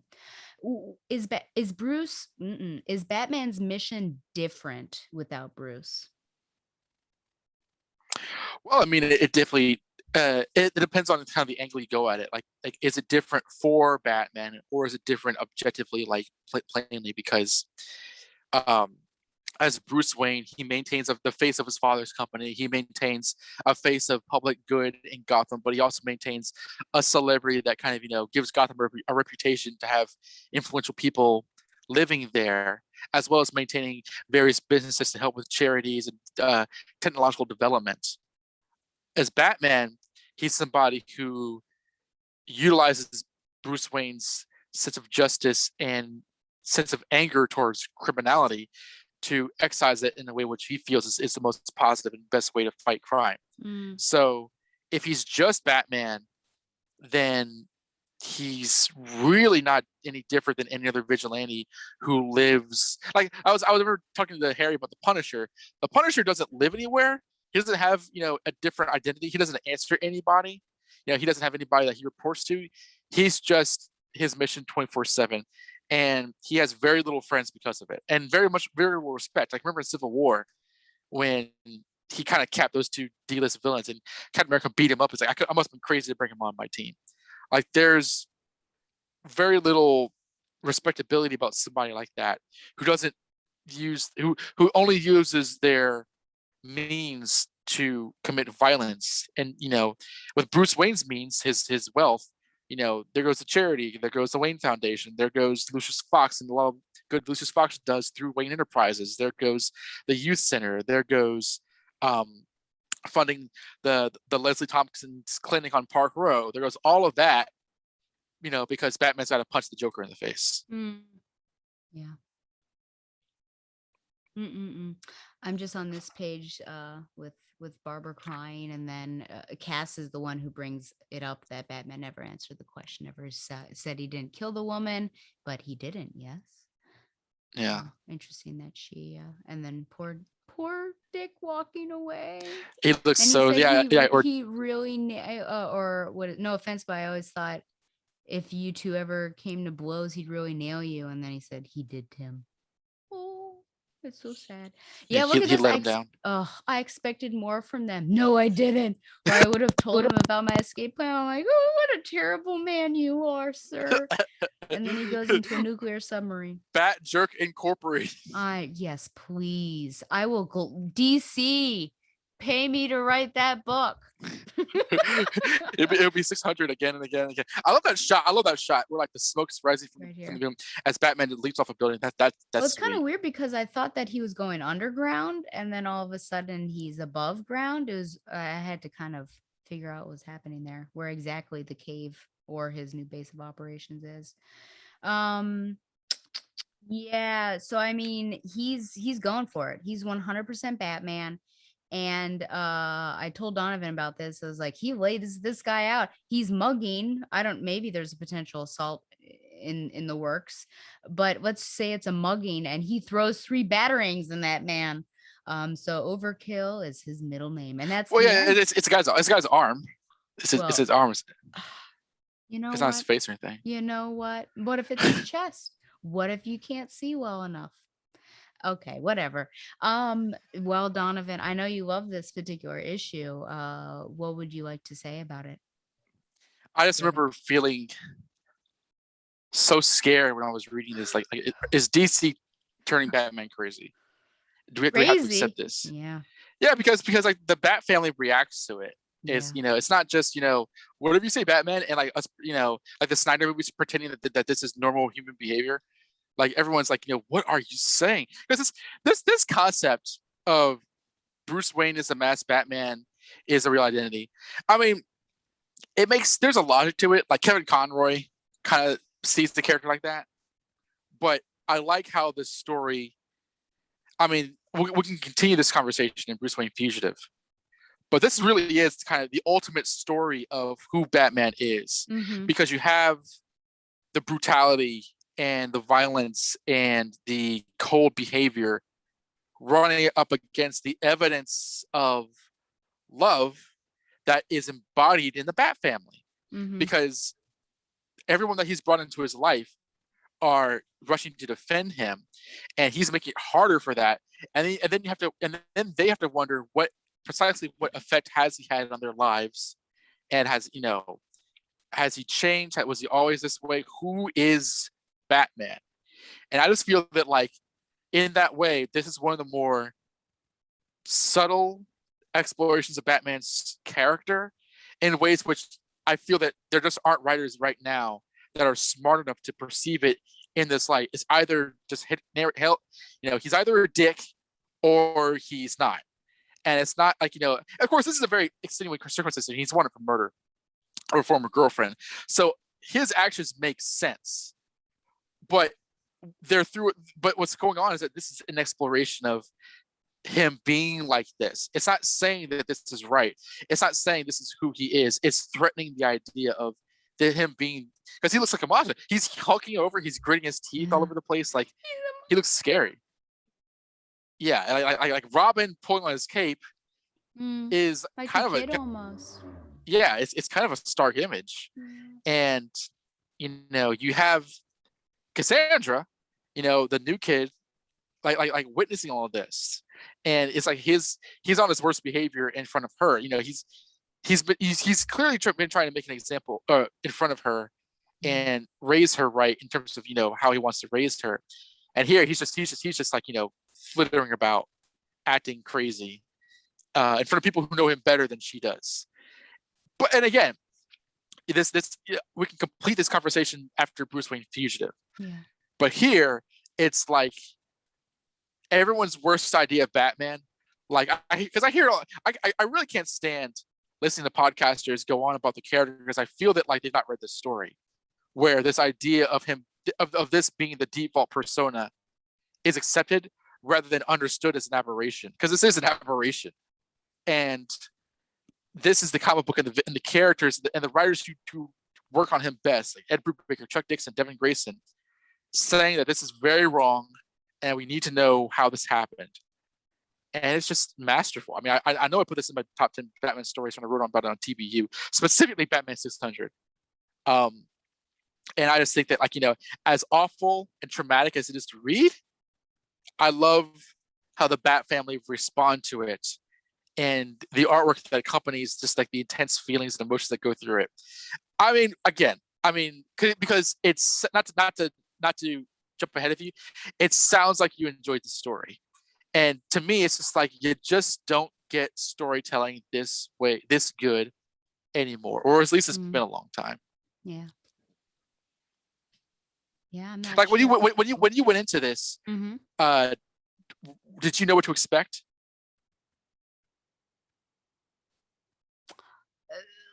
No, I suppose my expectation was, well, clearly he didn't do it, so they're gonna find some way to get him out of it, and that didn't happen. And then it was not, certainly the murder is the focal point, I suppose, but the greater story is, yeah, about, what is the sort of the true persona and what's been going on, and then stripping everything away, and here we're getting to this guy here, and what's the real story behind all of it, and to be continued, and yeah, so it became more complicated than I think on the surface I would have, yeah, thought about. Yeah, no. Did you have any particular moments from? I mean, you listed what Dick says to Bruce. Was there anything else that kind of struck out Oh, to you that it's you so haven't mentioned sad. about this issue? About this issue, no, the fight, it's always hard when, there's always the cliche, like two heroes meeting each other for the first time. Of course, there's going to be a fight, but this Sure. is hard. This is hard to watch. um, and I feel like to a certain extent Bruce is wanting not to connect physically with Dick for personal and emotional reasons, and then he does just like lay him out, and golly, yeah, to almost like have your hero really just disappoint you and everything you've learned was a lie. It's really hard. It's hard for all of those people that are involved there. I wonder, too bad we didn't get a perspective of Cass and how she's been dealing with all of this stuff.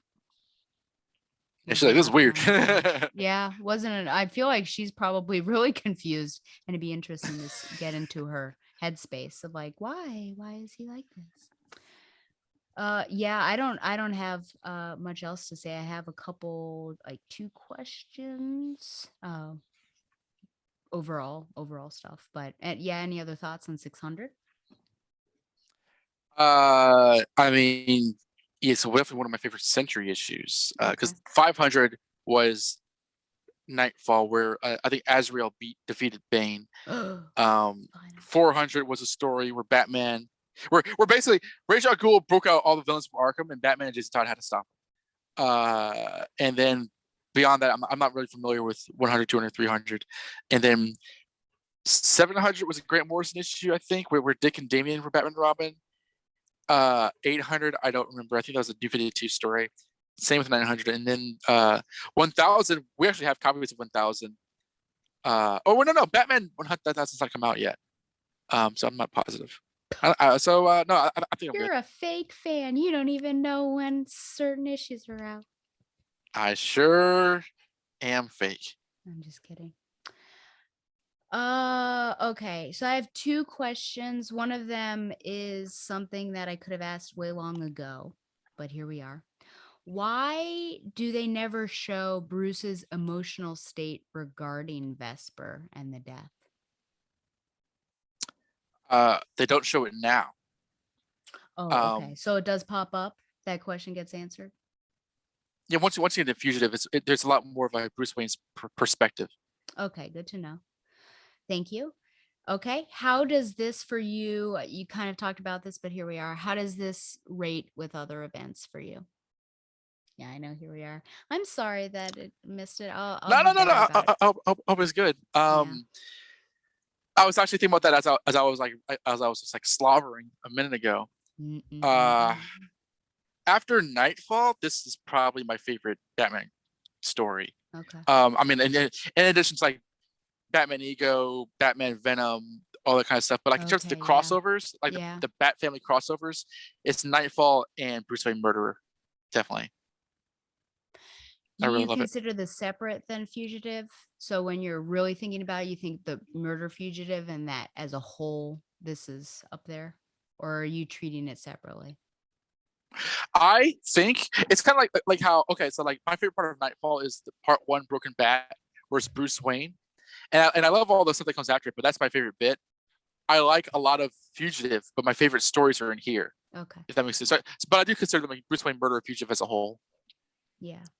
I think it's up there for me. I don't know if I've ever sat down and made a list, and now it's ever changing because I'm constantly moving forward in history, which sounds like a weird phrase. Um maybe it's top 5. I'm just thinking of the big ones with, Ooh, I mean, maybe. Yeah. I'm glad to hear Because that I'm you liked thinking, it. No Man's Land, I think might be number 1 if I were to think about crossovers and all of that. And Nightfall, I did have fun with Nightfall, so I might have to think a bit more of that before I fully answer. I should have maybe done research, but yeah, I would say probably top 5 if I'm thinking about it. There's a lot of Oracle in this. Oh, yeah, there is. And Oracle is speaking the truth. She is speaking. What do you mean? She only called him an arrogant fool and like said that she treated Nightwing crappily. And yeah, and they were cogs in a machine. Oh my goodness. Okay. Do you want to fall down now on your favorite issue? I mean, I love the Gotham Knights run, period. With the Devin Grayson run of that series, and yeah, it's like Gotham Knights, the Batman 599. Oh well, okay. Thank you for being here this late. I know it's 12:13. It was my technology's fight. No, it's fine. It's fine. I probably got the Gotham Knights 26, but like right, it's like A plus, and then A is like Batman 600, Batman 599. That's probably the top 3 for me. Okay.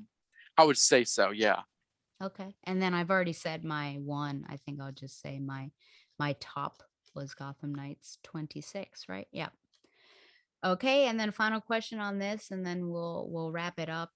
What would you give it out of 10 Bruce jerks? Oh, you've got to be kidding me. Are you kidding me? 10 10 10 10 10 10. Yeah, your Court of Owls, or your Joker Wars, or your whatever, or your Long Halloweens, or your Dark Knight Returns, or your Also Rants, or your top 5 list of stories that every idiot has read already and considers as a Batman fan because it's cliched. Bruce Wayne Murderer Fugitive is one of the best Batman stories ever told. And I'm not even saying it's a hot take, it's the right take. Uh-huh. And because the story is so repeatedly slept on, it just reinforces my idea that nobody else knows how to do these characters like some of these writers here. Okay. I might give this to Harry, because I think Harry would really enjoy this. There you go. Give him all the gifts. I think I'm not going to give it a 10.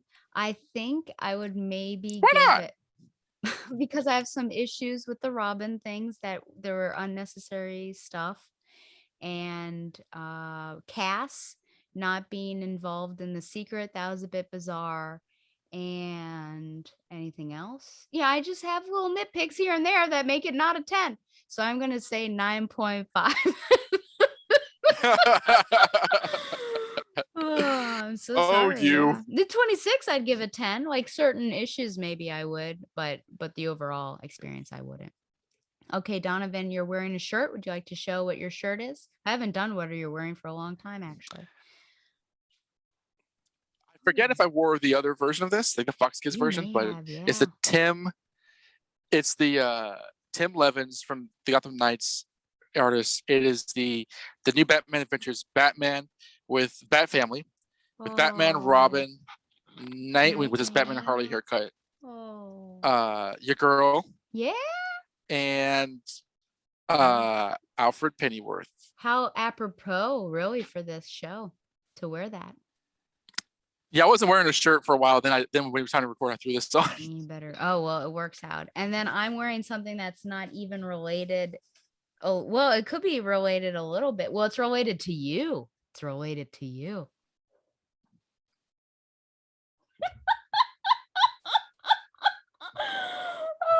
Did somebody eat a butt? It's an avocado. Do you see the avocado? That's a little butt there. That's not where my One of my coworkers gave this to me when I left UVA. She gave it to me, and I was like, "This is perfect." And I also want to point your attention to the fat man right here. Another coworker got that little pop fig for me. He was on my wish list, and I have to say, he's heavy. He's heavier compared to other pop figs. I'm like, okay, thank you for really leaning into this. So I'm happy to have Kingpin there. He's a handsome fella. Okay, Donovan, we've come to that time where you get to pimp yourself out about quinoa. Well, you can find me on the street, throwing tricks Ooh. at qnoanswers.com, where myself and everyone's favorite sci-fi and Asian cinema Harold. discusser. Discussing the word. Harrison Shoot. Harold. Chicks call him Harold. We both host questions we don't have answers. We discuss it's three-pronged: media, politics, and ourselves. Okay. The most recent episode we did, and this was Harry's idea, is because we spent 4 years just pulling our hair out during the Trump administration. So Harry thought we should probably do that for Biden. So we brought on a friend, Noah Berlatsky, to discuss how Biden's administration is doing so far. We have a commentary lined up, and then I've not told Harry this as of yet, but I do have an idea to talk about the manga industry and how it may chafe with American sensibilities. And all of this is genuinely based on my experience as a bookseller at Barnes & Noble. Okay. It's informed through that business. But you can find our stuff again at qnoanswers.com. Also check out from with Eyes East, both the blog and the YouTube channel, where you can literally see Harry discuss various Asian films, as well as really bad films that aren't Asian, like the Conqueror. It starred John Wayne. It was one of my favorite videos. But check out his blog. His blog is great. He talks about or Kroll. It was a John Wayne movie where he played Genghis Khan. Okay. But his blog is terrific. He has several entries on various actors, various films. That's with Eyes East. I review Nightwing currently on the Batman universe. That's how I legitimize myself there. You can find my work on DC Infinite on that website. And I do also do some freelance stuff, but it's not to the public as of yet. But my Twitter handle is DonoDMG1. Thank you, love, as always, for having me on your show and for crying in joy about this story. Yeah, absolutely. Thanks for being with me and enduring through some tech issues. So for years now, I basically have decided that the Quinoa podcast is illegitimate because they literally have no answers ever. And I've come to realize quite recently they do actually have an answer. And there's one answer for every question they ask. And the answer is hentai. The answer is hentai. I mean, you're kind of spoiling the show. I mean, we do end with, being carried away by tentacles. So I wish you wouldn't give the game away. Yeah. But we've talked about Evangelion. We've talked about Kill I Kill. Well, no, we've not, but we've referenced it. So yes, never not think of hentai, particularly hens with long ties. And show off your hentais to your friends. Oh my gosh. Okay. Well, you can send any questions or comments to me, Batgirl@gmail.com, or to Donovan. DonoMark2468@gmail.com. Okay. You can also find the show on Google Play and Stitcher, like the show on Facebook, or follow it on Twitter @Batgirl, and subscribe to the show on YouTube for an uncut version. I've got to figure out now how to splice 3 videos together at one point. Maybe I'll figure it out. Follow the Batman universe on Facebook and Twitter as well. It's so late. Support the Batman universe by subscribing to Patreon. And once again, thanks to Mile High Comics for sponsoring Batgirl, the Barbara Gordon podcast. Now, next time, Donovan, are we doing Cassandra v. Shiva, or are we doing Fugitive? What would be the best? We should probably do 25. Okay. And then get into Fugitive, and then you deserve a break. Maybe.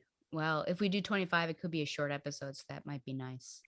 Sure. It's one issue stuff, and then and then some modern stuff. So it could be nice. Maybe we could do that. Hidden Tribes. We can take on a character, like you could be Tim and I could be Babs, and answer as I believe she would answer it. Who is the Tradcon and who is the Tradlib? Ooh, who knows? Okay, well, until then,